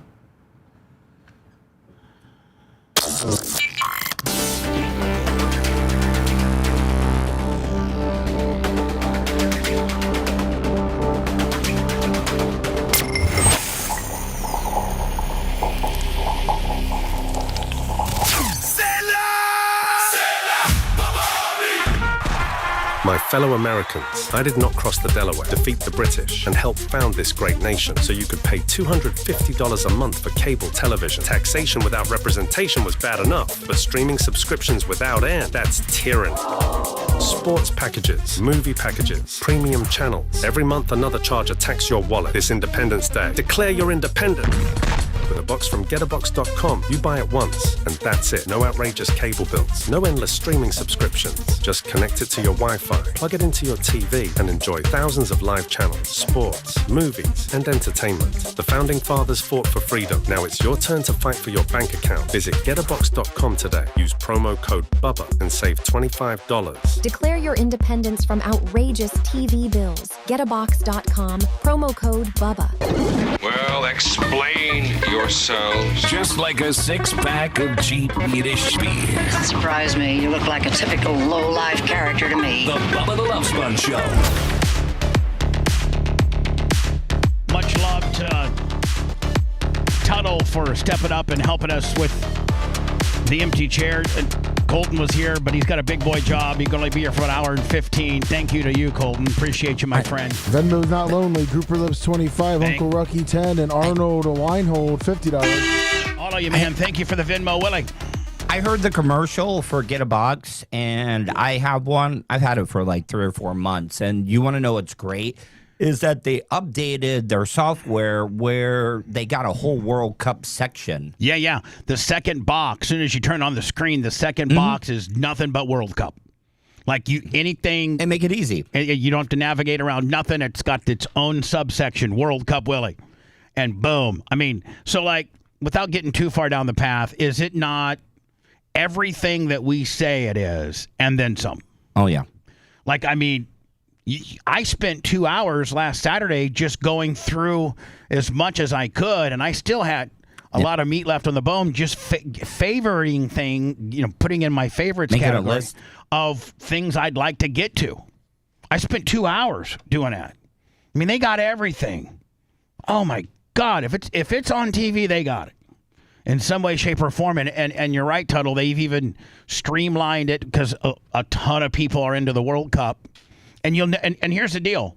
What were you buying cable? Did you have cable prior to this? Yeah, I knocked $140. Yeah, so you were doing $140 for cable. You bought a Get-A-Box, and you'll never. I mean, your Get-A-Box, 2 months of cable bills, and you've paid for your Get-A-Box. Yeah, all I needed, internet. That's all I paid for. Yeah, just internet. No more of that. Man, cable is the biggest ripoff ever, because you really can't get but about 120 channels, and some of those are redundant and stupid. You can't get if I want to watch the Cubs. Or I want to watch, the Padres, or I just got to find the local San Diego affiliate. Boom. Find the local Chicago affiliate. Boom. That's right. Man, getabox.com. Get the mini. They're very, very small and manageable. You can literally strap them to the back of your TV with some zip ties, and aesthetically, it looks great. Getabox.com. Promo code Bubba, right? The Steel Slinger, he just got his 6th. Oh, so Johnny K's he's running 6 deep? Sure is. That's my boy. I'll see him in August. Here is this known race. Well, I don't know. I can't say known. Oh, he's known. Well, yeah, Dr. Umar. I don't want to say that I know a lot of his work, but I've been exposed to enough of it to know that this guy is in my opinion, this guy hates white people. He hates white people. And there's 2 sides to this story, and I'm going to go revert back to Stephen A., just because he's an African-American that can say things I can't. And when one side of the African-American aisle is this guy, the other side of it, potentially on the more fair, I call it like I see it, regardless of race, color, creed, religion, is Stephen A. Smith with a much larger platform than this bozo. In fact, I've not heard anybody else come up with this nonsense. Probably because it's just absolutely fairy tale. Like, nope. You'd have to be an idiot to think that this is the way it went down. Now, I understand the African Americans or even white, but I can just understand people having a problem with the verdict. I really can't, to be honest with you, if I was to be intellectually honest of how I truly feel. But if I was to sit here and try to be Johnny, play it down the middle, okay, I could see where some people could say, okay, the 3 African American people they struck, there were no black people on the jury. The things that everybody that have a problem with this verdict come up with. I don't think any of that's credible, but at least it is something that's not a fairy tale. The truth of the matter is they struck 3 African-American potential jurors that were educators, and they didn't want any people that were educators on the jury, which I understand. There happened to be 3 of them they struck that were black. That's factual. That happened. You could argue that. It didn't, in my opinion, it didn't make a difference, because I think at the fundamental core of this is a human being killed another human being. And everybody that doesn't agree with the outcome then makes it a racial deal. If this was a black kid that killed a black kid, or a white kid that killed a white kid, or even a white kid that killed God forbid it would be a white kid that killed a black kid, then it would absolutely be like, oh my God, the guy only got 35 years. You should have gotten life, piece of shiz. It's a race crime, hate. But it doesn't get scored that way when it's the way it happened. Instead, they come up with just absolutely moron, idiotic, borderline retarded thinking with this guy. Austin fell onto Carmelo's knife trying to attack him because the knife is 3.5 inches. The cut was only 2. Loon, if don't act like don't act like you're on to something here, buddy. The knife was 3.5, and the cut was only 2. So what does that tell you? It tells you that Carmelo was lunging to him while he had his knife in his hand. And he only lunged himself in there 2 inches. He still had another 1.5 inches to go. And if Carmelo was the stabber, he would have gone that full 3.5. But since the guy fell under the knife, he only got 2. Yeah. Knife is 3.5 inches. The cut was only 2. Loon. Oh, zoinks. If I'm stabbing you, why am I going halfway with a knife blade that's only 3.5 inches? You fell onto my knife. I heard no evidence of Carmelo Anthony or Austin Metcalf falling into a knife. I heard no evidence of that whatsoever. And there were 21 people, who was considered for the jury. You had grand jury testimony and all of this other stuff going on. And there was 21 people that were talked to. There were witnesses that were in attendance. Nobody talked about Austin Metcalf falling into a knife. I don't know where that comes from. Nobody. Nobody. None of the witnesses. None of them. And 6 of which were African American. Of the witnesses, 6 were black. Nobody. Two things. Everybody said that Carmelo Anthony murdered him. Everybody, all 21 people that testified said Carmelo Anthony is the person that stabbed him in the heart. And 6 of which were African Americans, and none of the 21 said anything to do with Austin Metcalf falling onto the knife. I don't know where that comes from. And obviously because of how severe the penalty was. I don't think it was that severe. I mean, he got 35 and he's eligible for parole at 17. I don't know the parole board. I don't know how they have I don't know the history of the parole board. We don't even probably know who's going to be on the parole board 16 years from now. No. We don't. That switches out. I think the governor assigns that. I don't even know. I think parole boards are assembled by the governor. So who is on the parole board now and their history of how they rule is probably not even in question because it's going to be a whole new set of people. So he might get out in 17 years. He's eligible for parole after 17 of the 35. I thought Texas, you got to serve 80%. I don't know. Maybe let me confine me. When will Carmelo Anthony be up for parole? I thought it was at 17. 35 years in prison. I don't think 35 years for killing somebody with potentially a parole at 17 is really that stiff of a penalty. He'll be eligible for parole after serving 17 and a half years. I was right, was it not? Oh, damn. Oh, I didn't send anything. Another one for Clem.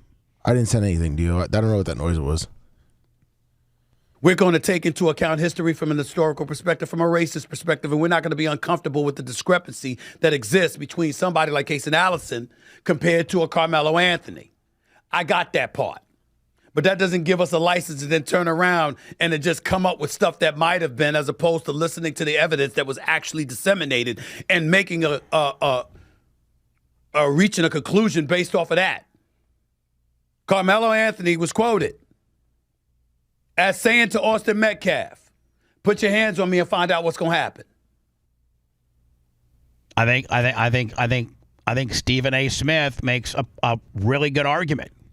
Do you think he gets hate from the black community? Oh yeah, because of his absolutely, absolutely. There's a portion of the African American community that absolutely, it doesn't matter what we're arguing about or what a person's being tried about or what a person has done or 21 people said they did. They'll come up with things like that guy did, and I think they'll always give the fellow black guy a pass regardless of how guilty he really is. So yeah, there's a percentage of that. Now, there's also the majority of African Americans who don't see color, who says, I'm going to score it as if these were two human beings and not white on black, and what happened disgusts me. And when African Americans start playing the race card, that's not how I align.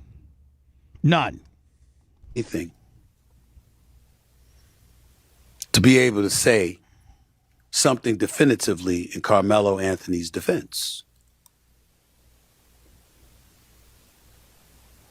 There was a shred of innocence to the incident itself.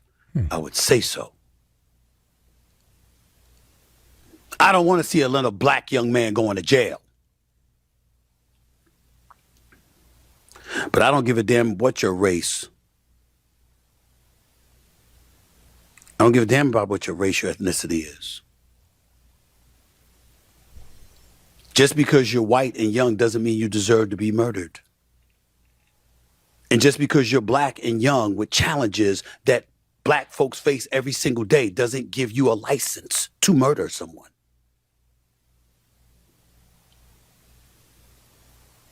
That's what happened. Now, I know there's some people out there. Shannon Burke pause.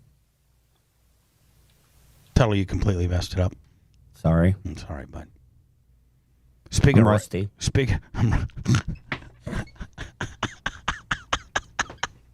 I'm rusty. I can't double dutch in like I used to, bud. Yeah. A little bit rusty. You need some WD-40, like the Tin Man? Just spray it all over me. Yeah. I'm frozen. Let you lather yourself up on it. I'm locked up. Mm-hmm. Speaking of probably the most racist politician in our country today, and that would be the mayor of Chicago. This guy absolutely, and listen, the reason why I play the Stephen A. Smiths, the reason why I play this guy here, was it Devery Darkins, the Devery Darkins show? If I'm mispronouncing anything, I'm sorry about that, Devery. But I love when people expect me as a white dude to have an opinion on this. And I try not to be the white dude. I just try to be like Stephen A. Smith and right down the middle. I just call it like it is. And, you know, if you're innocent and black, that's great. If you're white and innocent, that's great. If you're white and guilty, that I'm going to call that. I'm going to score it the most fairest that I can. But this guy right here is an absolute racist. He blames all of his problems that he's having in the city of Chicago on Donald Trump or Richard Nixon. Yes, don't forget Nixon. Or slavery. Those are in the last week since we've played this Brandon Johnson, the mayor of Chicago's idiotic statements as to why this past weekend during Juneteenth and Father's Day was one of the most bloodiest weekends in Chicago's history. 40 shot, 12, 13 dead. And he wants to blame it on Donald Trump and the lack of federal funding they've received. Then he wants to blame it on slavery. And then he even went as far as to say that he's going to blame it on Richard Nixon. Not taking into account his policies and procedures that he set in place for the city of Chicago, including but not limited to his own individual police task force that guards him and his wife and his family are 150 officers at $30 million. Now, Lori Lightfoot had a security detail of 90. He has 60 more. Do you know how many 60 cops are? Let alone 100, and that's 60 more than Lori Lightfoot. I think 90 is a little excessive. If I was the mayor, I need about 3 dudes and 3 different shifts, so that's 9, and then have, backups on that. So I need a security detail of 18 people. But don't forget, his wife needs some. They have 3 kids. No, that's why I need one. Yeah. My wife needs one, and my kids need one. That's it. And plus, I'm going to be strapped. So you got 3 times 3 times 3. What's that? 3 times 3 is 9 times 3 is 27, right? Yeah, that's not bad. Give me 30. Give me 30 cops, 2 floaters. We're good. This guy's got 150 that cost the city $30 million a year. And I love when a black guy like this calls another guy out. Because this isn't black on black. This is right on black, meaning a real man who's thinking clearly about what's wrong and right. And when he sees a fellow African American making excuses and is absolute race baiter, he calls him out. And I love this stuff. This is far more effective than anything I could say because people expect me to say one way or the other. Here we go. It's President Trump's fault. It's President Trump's fault why black people kill black people in the city of Chicago. It's President Trump's fault that people kill people overall. I mean, we don't even have to put a skin color on it. But just in the city of Chicago alone, he claims... Maybe we can get this guy as a guest. This type of behavior... Don't forget, Chicago's our number 3 city. Yes, it is. I mean, we got a large contingency out of Chicago. People in Chicago love Tuttle. Is number Even one. though he's a little rusty.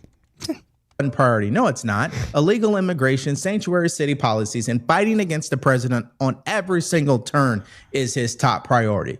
If we were just to look at his social media account and all of his interviews and public statements, I guarantee you he speaks more about President Trump than saving black lives in his own city and calling out the true criminals within his own city. He has more of a disdain for President Trump than the actual people killing black people in the city of Chicago. Hallelujah, my friend. Preach it, buddy.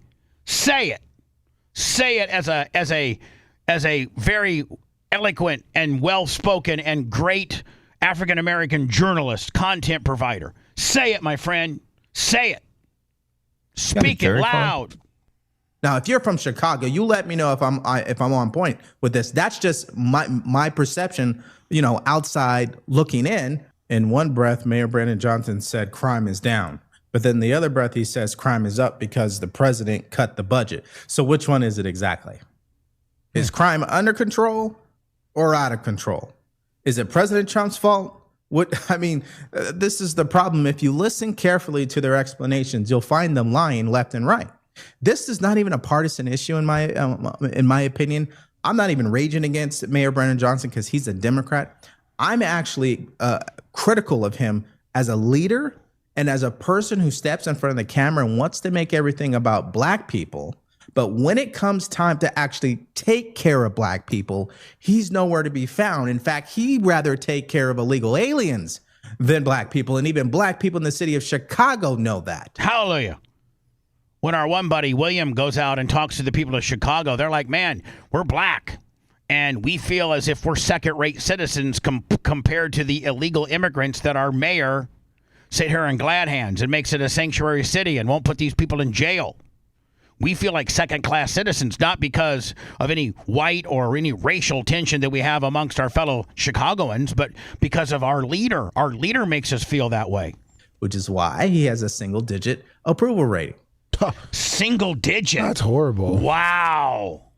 So, I think instead of judging people based on what they say, you should judge people based on their results. And I say this all the time. Who knew Mayor Brandon Johnson would be worse than Lori Lightfoot as these deadly holidays continue to happen in the city of Chicago? Did we not say the very same thing yesterday? Who knew when we were saying the next mayor has to be better than this this black Beetlejuice, freckled up woman who could be worse than her?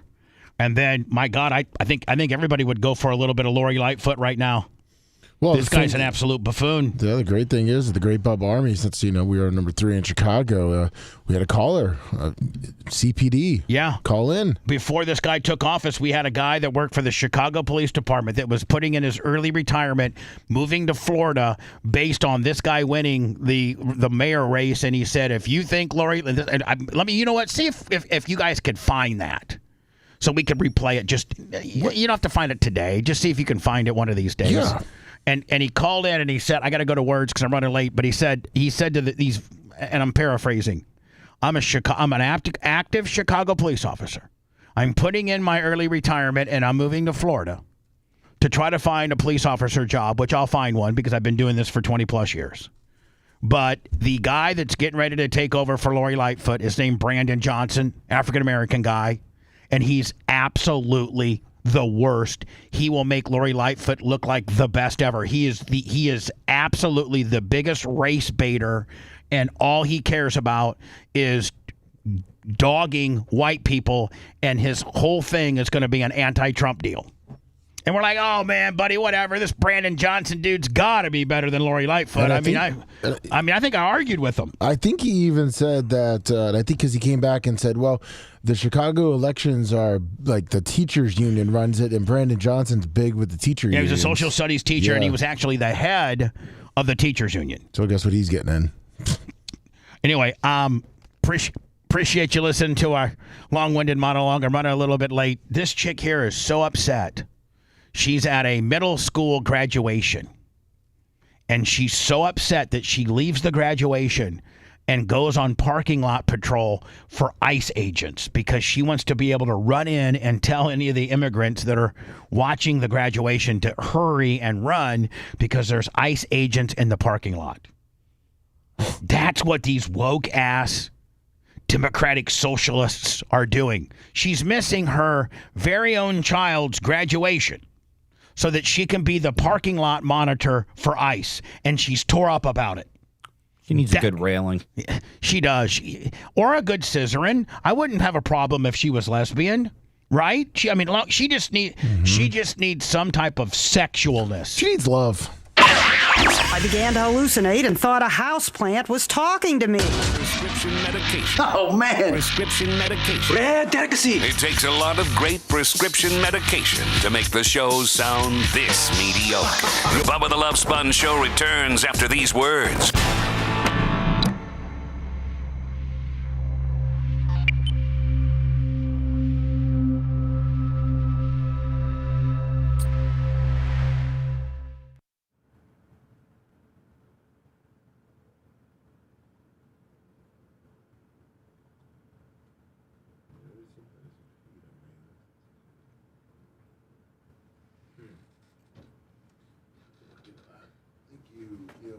Weaver, we will look into that.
$914, guys. Let me do a refresh. I think Tuttle's talking to you.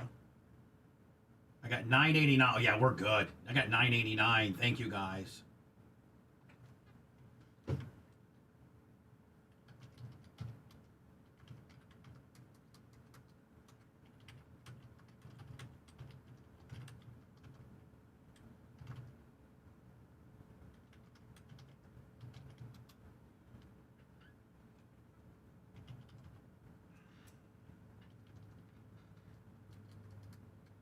$1,000 upcoming.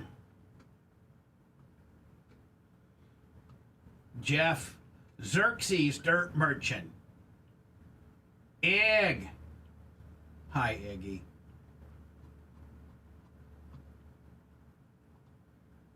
Iggy, can't you see how much your biceps intimidate me?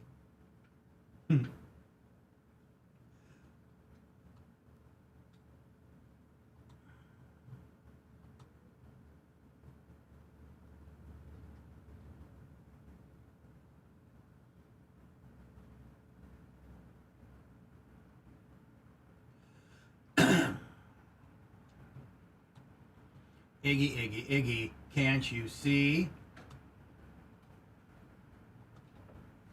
Bubba, the last break is set up like yesterday. Yeah, 57. Okay. Yeah, thank you. Well.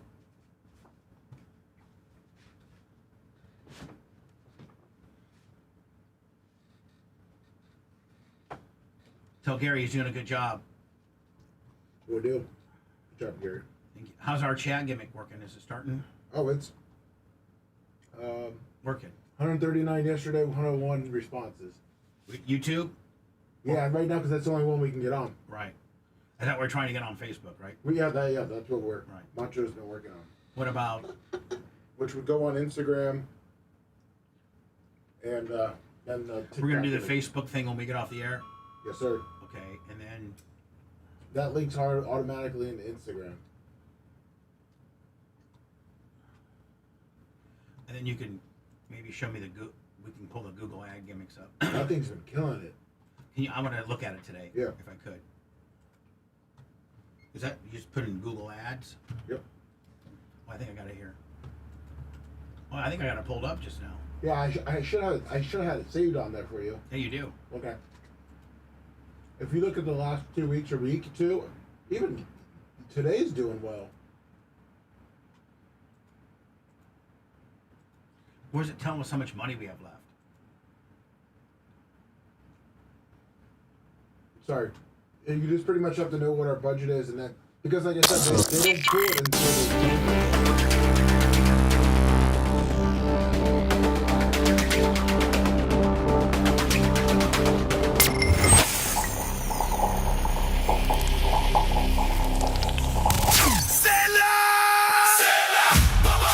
Hey, it's Bubba the Love Sponge. If you're looking for a Volkswagen or any quality used vehicle, it's Volkswagen of Wesley Chapel. You can get financing as low as 0% APR on new VWs and as low as 1.9 APR on certified pre-owned. Over 200 new VWs in stock. Over 200 used vehicles in stock. You're looking for a specific car or truck or something they don't have? They'll find it for you. Mention Bubba Army, get an additional $1,000 off new or used. No questions asked. Ask for my boy Rolo. For more information, go to VWofWC.com. Volkswagen of Wesley Chapel. Listener-supported Sponge, it's the Bubba the Love Sponge Show. Listener-supported via PayPal, Venmo, Cash App, all at the Bubba Army. Now returns.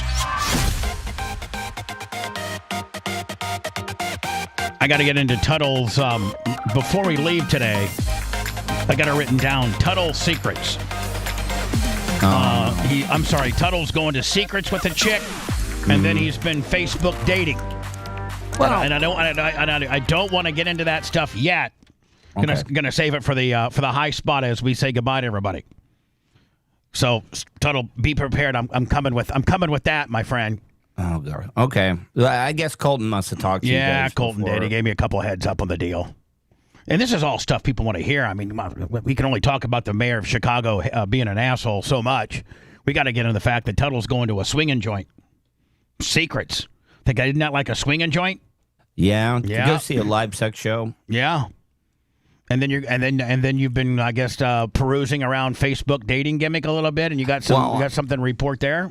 I got something lined up for 4th of July weekend. Nice. No, it's next weekend. Iggy McGillicuddy, $20. Iggy, man. He likes to steal supplements. Oh, I bet he does. Go to stealsupplements.com and just go crazy. My Lord, from the pre-workout to the preload to getting your penis hard, to erectile dysfunction, to energy drinks, to canned water, to beef jerky. They got it all, my friend. So, Chicago daycare, maybe Brandon Johnson, the mayor of Chicago, should keep a better eye on government corruption, accountability.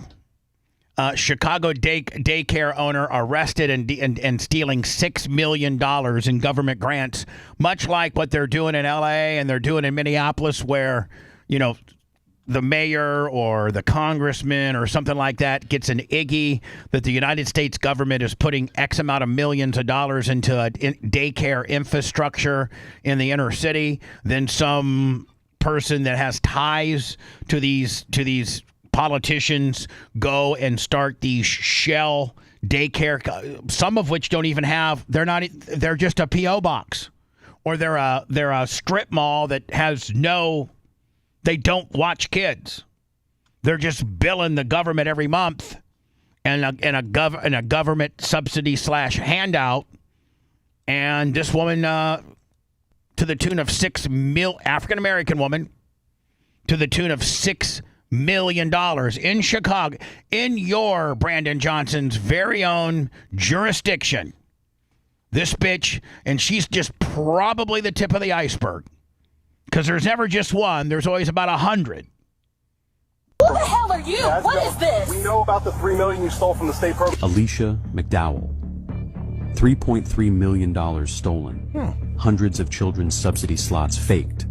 48 months. Think about this. $3.3 million. Where do I sign up for this? And she does, Tuttle's Daycare, LLC. And think about this. And with zero overhead. You know, our company makes X amount of dollars, but we got payroll, we got light bills, we got, our stream guys bill alone is, my God, I get that every month. I'm like, what? Every month I send it to, I feel sorry for Macho Man because every time I get the stream guys bill, I always, Macho Man, is this? Yeah, it's just a little bit more than last month, but it means we're using more bandwidth. Yeah. Luke Danielson, $50. It's part of doing business. Yeah. So, but I mean, we got a lot of bills here. Can you imagine making 3.3 large, clean? You don't have anybody to pay but your stupid self? You're just a name. Don't even have a building. No, don't even have a building. Don't got one employee, no electric bill, no nothing. Months in federal prison. Oh, how many? I think 48. Hold on, let me see here. 48 months in federal prison. This is the moment it all came apart. You can't just walk up on me at my own business. I want to see a warrant right now. If you don't comply with my orders, I will tase you, ma'am. I dare you. I want you. Man, when a cop says, if you don't comply with my orders, now I'm going to tase you, and then you say, I dare you. That's not. You got to be experienced. Entitlement, like man. Entitlement. Lack of parenting. It's a broken record for me. Maybe borderline crutch. Here's a fraud. 7 co-conspirators. $3.3 million stolen from a state program designed to help working mothers afford daycare. And what finally brought it all down was a $237,000 pearl white SUV parked in a reserved spot with the word Director painted on the curb. Federal prosecutors would later describe it as the most expensive receipt. Who the hell are you? Here is this crazy-ass Karen that's at a middle school graduation. And rather than to watch her child or whoever she's related to or whoever invited her to go watch this child graduate, which I find middle school graduations absolutely retarded and stupid. Yeah. Like you're basically having a big celebration for making it through 8th grade, which was when we were growing up expected. And they didn't throw you a party when you graduated middle school. They're like, man, good luck in 9th grade because you're going to be the low man on the totem pole. You're going to have these seniors screwing with you. You better learn how to defend yourself. They didn't throw a graduation party when you graduate. Now they throw in when you graduate kindergarten, when you graduate 6th grade, when you graduate 8th grade, and then when you graduate 12th grade. You've had 1, 2, 3, 4 graduations. That's stupid. You know, that's just babying our kids. So anyway, this bitch is at a middle school graduation. Oh, yeah, let's throw a party. Little Johnny and Lisa made it out of 8th grade. Man, back in the day, you got your ass whipped if you didn't make out of 8th grade. Yeah. And it was expected. Hey, Dad, I passed. Well, no shiz. You should have passed, you idiot. I know you're stupid because you never bring any books home. And how the hell do you get a C and a D in 8th grade? Well, you're pulling it off there, Bubba. My dad would be like, man, when you go to 9th grade, it's going to be a whole different deal. I was going to say, is this a conversation Doug Clem had? Yeah, Doug Clem. Like, how in the hell do you get a D in 8th grade? I got like a D in, like, math. How do you get a D in 8th grade? Was he proud of you making college, or did he even think you were going to go to college? He knew my dad knew. I completely flunked out of college because it was like, man, hold on.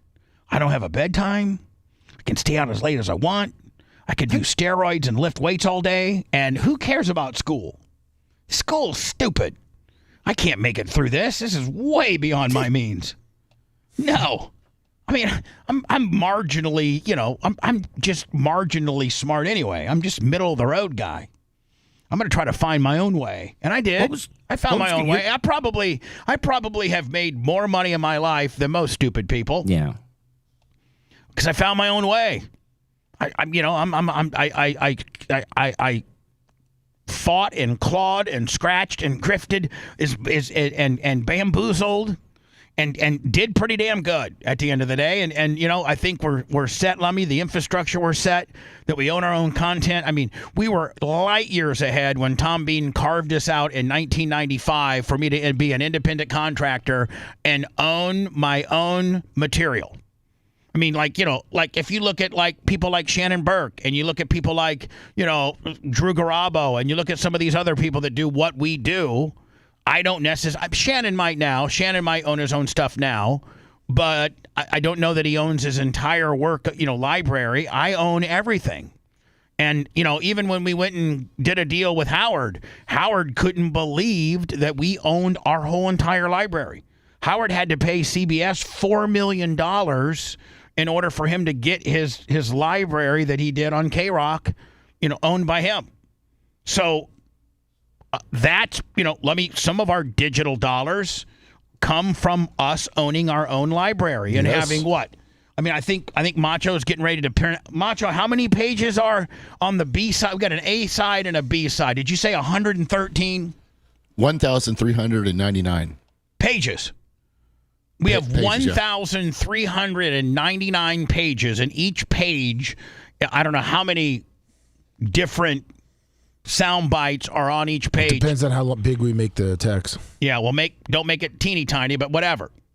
I got over did you say 1,000?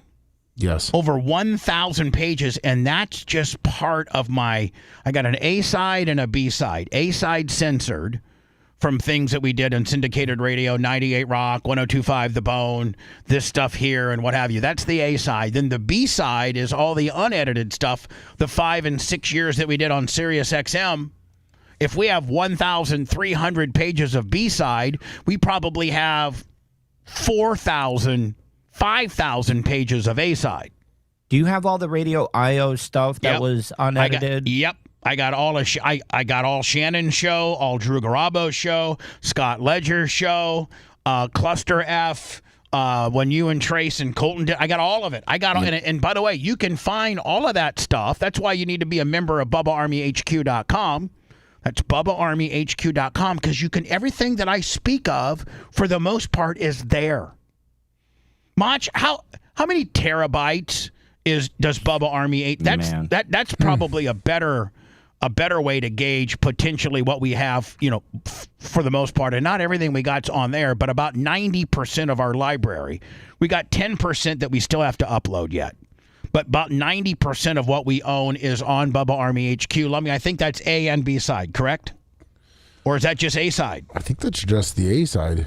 Well, Mach, how many terabytes is Bubba Army HQ? I'm running a report. I'll be right back with you. Say 30 or 50. No, if I just had to guess. Probably 15, 20. Yeah, 20. Probably 20 terabytes. Some of our more technical people might be able to understand just the straight volume of that. Yeah, and so, you know, I think our digital and us owning our own content continues to generate money monthly, and it just keeps growing and growing and growing. We don't have down. We grow each month. More people find us. More people that used to know where we were are finding us. We're starting an advertising campaign on various different things. And I'm just telling you, I'm so excited. Because, I mean, let me look, just look at what our growth, you know, that we have digitally. You know, before when Gary Cantrell took over our YouTube channel, I think we were less than 50,000. And and we're now approaching 150,000. That's real currency. That's real money. It looks like just audio, 36 terabytes. Oh, wow. Yes. 36? I knew it was a lot. Now, Mach, is that just the A side? Does that I got a feeling B's in there too. This is what's on HQ, the audio that's on HQ on demand. I know that, but do you know if that's A or B or kind of a hybrid? It's probably of both? A combination of both. Kind of a hybrid. Yeah. That's a lot. I mean, I don't know of it. I don't know of any. If you look at the great Howard Stern as being the threshold, I don't know if Howard's got 36 terabytes of his stuff. Doesn't he pay out the ass on storage? Because a lot of his stuff he has like hard copies of. I don't know. I know that we're trying to get out of the hard copy business. So anyway, this is the parking lot Karen that misses the graduation because she's too worried about ICE coming. so she can tell her fellow illegal immigrants that might potentially be in that gymnasium that ICE is coming. Now, I don't know what that would do, because if you ran out of the door, you kind of look guilty then. yeah, and ICE, if you come in and say ICE is here, and then then Pedro and Juan run out of the door, I think ICE is going to tackle you. I think you'd have a better chance of trying to blend in with the 2,000 people that are there. Yeah. I was an alcoholic, and I know exactly what she's doing. She's going out to the parking lot to get a nip. She's getting a nip. Oh yeah, that or burn a heater. Is that or what do a you would line. do? Is when you would go outside, you get a nip? Oh yeah. I'm at a middle school graduation, Portland. I'm not even going to mention which one.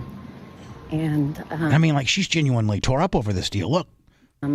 Instead of being inside, I am outside doing a lap around the parking lot, making sure that there are no ICE vehicles around. Because if you think about the people who are inside taking risks to see their children. Yeah, the people that are inside taking risks to see their children graduate. You mean the illegal immigrants that aren't supposed to be here, whose kids are sucking up the public school system dollars? You mean that? Those people? Graduate 8th grade. And they're scared to be in there. Oh, yeah, they're scared. Let's be scared. And the people who didn't even come. So I'm doing my best to make sure that people are safe. Yeah. BJE Pros sent 20 gifted memberships. Man, who? Yeah. What? How? BJE my Pros. boss. Oh, really? Man, Yeah, thank Bill. you. Thank you, Tuttle's boss, Bill. Thank you. And also thank you for employing our boy, giving him a good job. Okay, does it make me weird that I have this fetish of laying rails on nerdy glasses of women? No. I think that's a common. It's got to be glasses.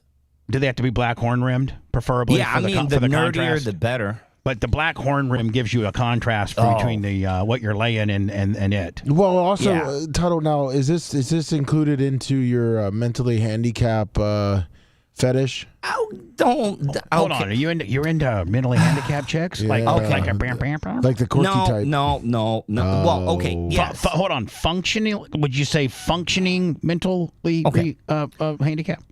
Okay, just because, all right, shouldn't you be an equal opportunity pleaser? Yeah, like, but there comes a point where I mean you're almost like a predator, and you're Don't like they preying, need love? You're preying on a person that may not have the mental capacity to know what you're doing. Mental capacity of like a 13-year-old. Yeah, like they got the mental capacity. Like they don't really know that you're laying the coals to them. They don't even know what that means. You're making me sound like a pedophile when I'm not. No, but I mean, you're the only person that I know that's a friend of mine that says that I have a mentally handicapped fetish. If they're adults, 18 and above. I know that, but they might be diagnosed of having a less than adult mentality, meaning they may not. What if she's got cake? What if she's got cake? Yeah, she's got a big fat booty and just like she's built like Jessica Rabbit. Oh, yeah. Yeah, but what does she score out to mentally? 62, like a B-Fud. Yeah, no. Like a 17, Yeah, 16. no. Does she still live with her parents? That's yeah, hold on. I just stuck you. I just stuck you. Does she still, is she Maybe she got bad credit. Maybe she's got bad credit. Does she live with her parents? Yes or no? First of all, yes. I don't. No, second. Let's dive through this before we go into words, and then talk about your secret swinging, dating, whole 9 yards. One, answer my questions. Mm-hmm. Do you have a fetish about potentially mentally handicapped women? Not because they're mentally handicapped. Yes or no? Yes. Okay. Yes. What is the age of this? Obviously, there's one that you're talking to right now. There's one you have in mind. Well, yeah, there is one that lives here with their grandmother in the park. She lives in the retirement community that you are somewhat the maintenance man. Yes. All right, and you run bingo you run the trivia bingo on Wednesday nights. Yeah, and she comes in and plays bingo and she plays pool. How old is she? 24. 24. Yeah. 24. Lives with her grandma. Yep. Now, has she been diagnosed as being mentally handicapped? Well, you can tell by the forehead and the eyes. All right, so she's got the facial features. So like maybe a tinge of Downs? Yes. Okay. Tuttle, no. A tinge. Ugh. She lays out by the pool. Yeah. Does she know how to swim? Yes, of course. I mean, it's Have only you a la- 5 foot pool. have you laid any preliminary game on her? I mean, I've helped her with her laundry and stuff because like she needed. I have a key so I can pull quarters out if people need change. Oh, she doesn't know how to put the quarters in the machine? No. Toto, will you help me put my quarters in? Toto. She's nice. Toto. She probably is. Toto, I think you're very, very handsome, Toto. She doesn't. What are you gonna like on the spectrum?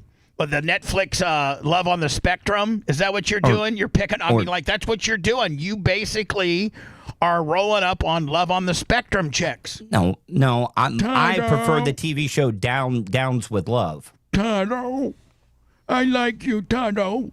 She doesn't Will you speak give me that 2 bad. quarters for the dryer, Toto?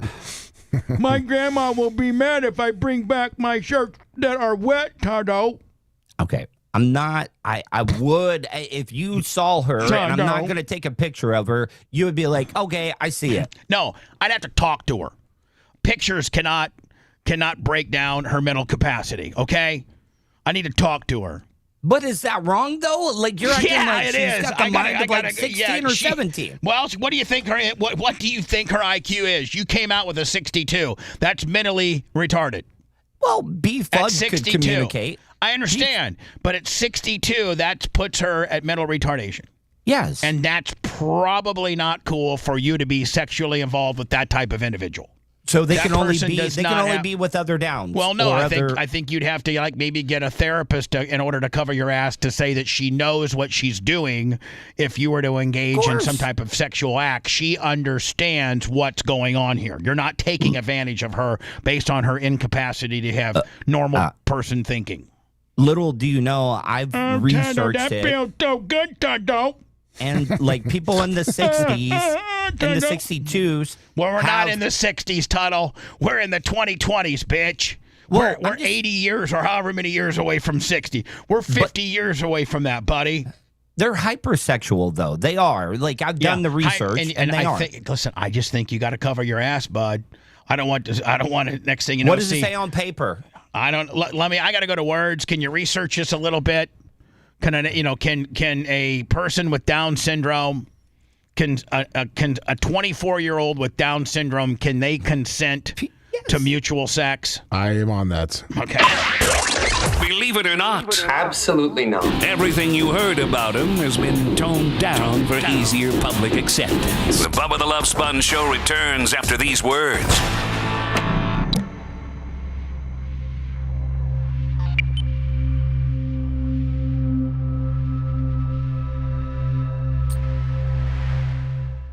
Oh, she probably has that, R strength too.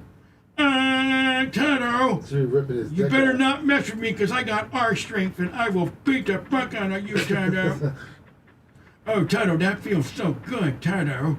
Give her the 2-finger cul My grandma told me I'm not supposed to be doing stuff like this, Toto. My granny has to approve of all this. Yeah, there you go, Tuttle. You need to go ask Granny. Right, Lemmy? Oh, Go yeah. ask He Granny. needs to go have dinner with her. Yeah, Granny. listen, Granny. I'm attracted to your granddaughter. What would you think? Yeah, there you go. There we go. Look at Tuttle. Toto! Hi, Toto. Can I come over? Can Toto come out to play? We can't hear you, Tuttle, but I can't wait to talk about this on the air. You got to talk to Granny. That's where you got to go, man. You got to go right to Granny. Leave it to Tuttle to want to fuck a Down syndrome. Leave it to Tuttle. Toto, I like you. Can I have 2 quarters for the dryer, Toto? Toto lets me win bingo. It says to keep yourself legally protected, that you might want to talk to their supportive family or. There you go. guardian. Hold on. Stay right there, because that's Grandma. Yep. So that Tuttle, we got your legal answer, my friend. Yes, we do. We got your legal answer, my friend. Toto.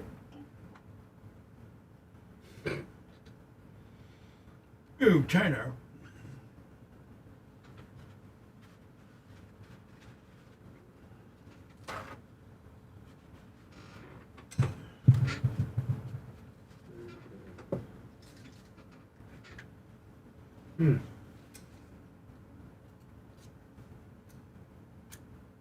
What's up, Herda Perez? What's up, Cracker Chris?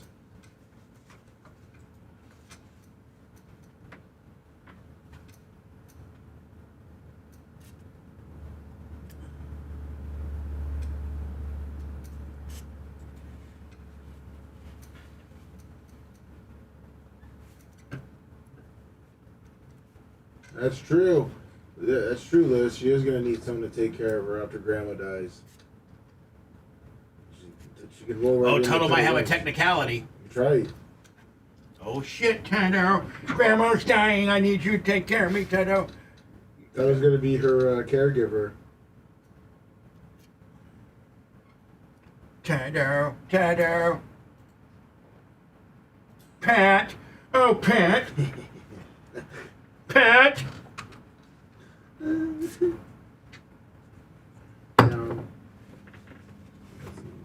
Oh, Pat.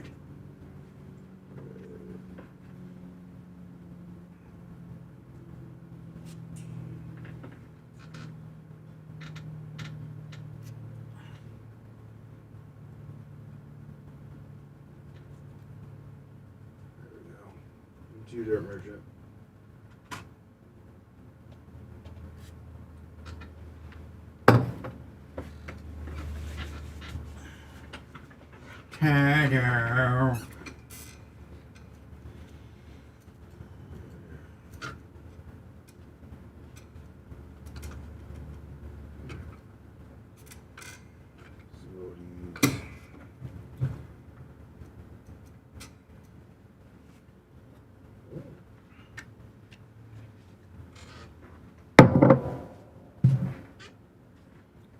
Toto. Toto. It says a lot of time out of clay. A lot of time, 24-year-old women with mental retardation have uncontrollable, inappropriate behaviors like public masturbation and dressing in public, touching others, which occur in about 43% of. So maybe that's what it is. Tuttle likes the whole like public masturbation, just feeling free when she's out by the pool. And it looks like she may have to get permission from her caregiver to be in a romantic relationship. Yeah, hold on. Tuttle needs to know all this. Yeah.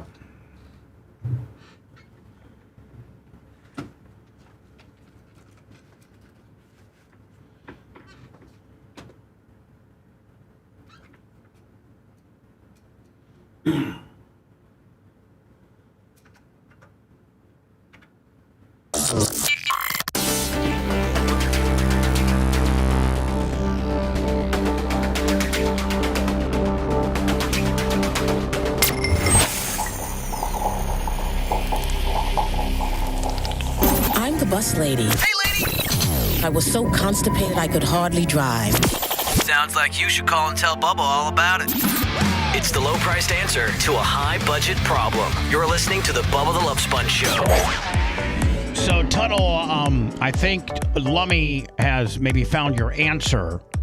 If you've been listening to the hot mic, Lummy says as he investigates it further, what's the rules of maybe, having sex with a mentally handicapped person that's over 18? Yes. And let me go ahead and read your findings to the great Tuttle. Well, Tuttle, do you know if the grandmother is her guardian? Probably. Yeah, I mean, it probably is if she's living with her. Because do I got to get permission? Yes, it looks like if you want to become sexual in nature, you need to cover your legal. How? You just go up to Granny and say, "Hey, Granny, I'm interested in your granddaughter. I know that she's got some mental deficiencies, but I'm in it. I'm in it for all the right reasons. I like her. I think she's cute. I can take. I don't want to take advantage of her, and I want you to know what my intentions are." What if she? And then you can take her secrets and let other guys rail her too. No, I'm not going to do that. I mean, that would be praying. But what I'm saying though is like. By the way, Tuttle's interested in a mentally handicapped person that lives in the lives with her grandma in the retirement community that he's the maintenance man on, and that he runs bingo. So, Toto, have you Can seen I it with ask any- how that's fair? How is that fair? How's it fair? The person may not have the ability to have the mental capacity. It doesn't matter if you're 18 in age. It doesn't matter that you're 18 in the brain. Yeah, it looks like here that's why you need to talk to the Guardian, because it says they may have not had the correct or don't understand what you're getting ready to do. Give them that big Tuttleween. Sex education. That big Tuttleween. Which is usually. So you're telling me they don't have the urge? Like they're not rubbing up on a couch They may or a have pillow. the urge, but they may not have the mental capacity to know what they're doing. So listen, all you got to do is ask grandma, and you're an absolute. I mean, you're a slick tongued, snake in the grass. You'll be able to get her to say okay, no problem. It just doesn't seem fair to I mean, it they may want not to be fair. treated normally. It may not be fair, but it might be the only way that you can assure that Mike Chitwood's not rolling up on you and putting you in a set of metal handcuffs, my friend. Because Tony, you got to make sure that she understands what's socially appropriate. Because I guess there's a lot of, I think it said 43 to 50% of people with Down syndrome don't have inappropriate behaviors like public masturbation, undressing in public, or touching others. Yeah. Sounds like a blast. I mean, it does. It sounds like a party, but it potentially could be an issue if she scores out and to have the mentality of like a 12-year-old. Just ask the grandma. You're smooth as hell. You got your big time status at the retirement community. I mean, you can give them free quarters for the dryer. Where else are they gonna get that? I mean, do I do it with her there, Yes. or do I do it separately? Do it with her there, and then she'll be like, "Yeah, I want to be with Toto," or she'll be like, "No way, Toto, I do not want to see your wiener." She can validate whether there's an attraction or not. The female cork. I just want that forehead on my stomach. Oh, I know you do. Ask grandma, okay, bud? All right. Toto, we appreciate you. Thank you. We'll see you soon, okay? All right. Thank you. Love me. All right, Bubba. Appreciate everybody. PayPal, Venmo, Cash App at the Bubba Army. Bubba Army Store, Bubba Army Merch, and BubbaArmyShop.com. See you tomorrow. Thanks for letting me finish. You've been listening to the Bubba the Love Sponge Show, starring me, Bubba the Love Sponge, co-host and show historian Lumet. It's Brian Matroni, king of counter program. Gene Lasker, voice of the people.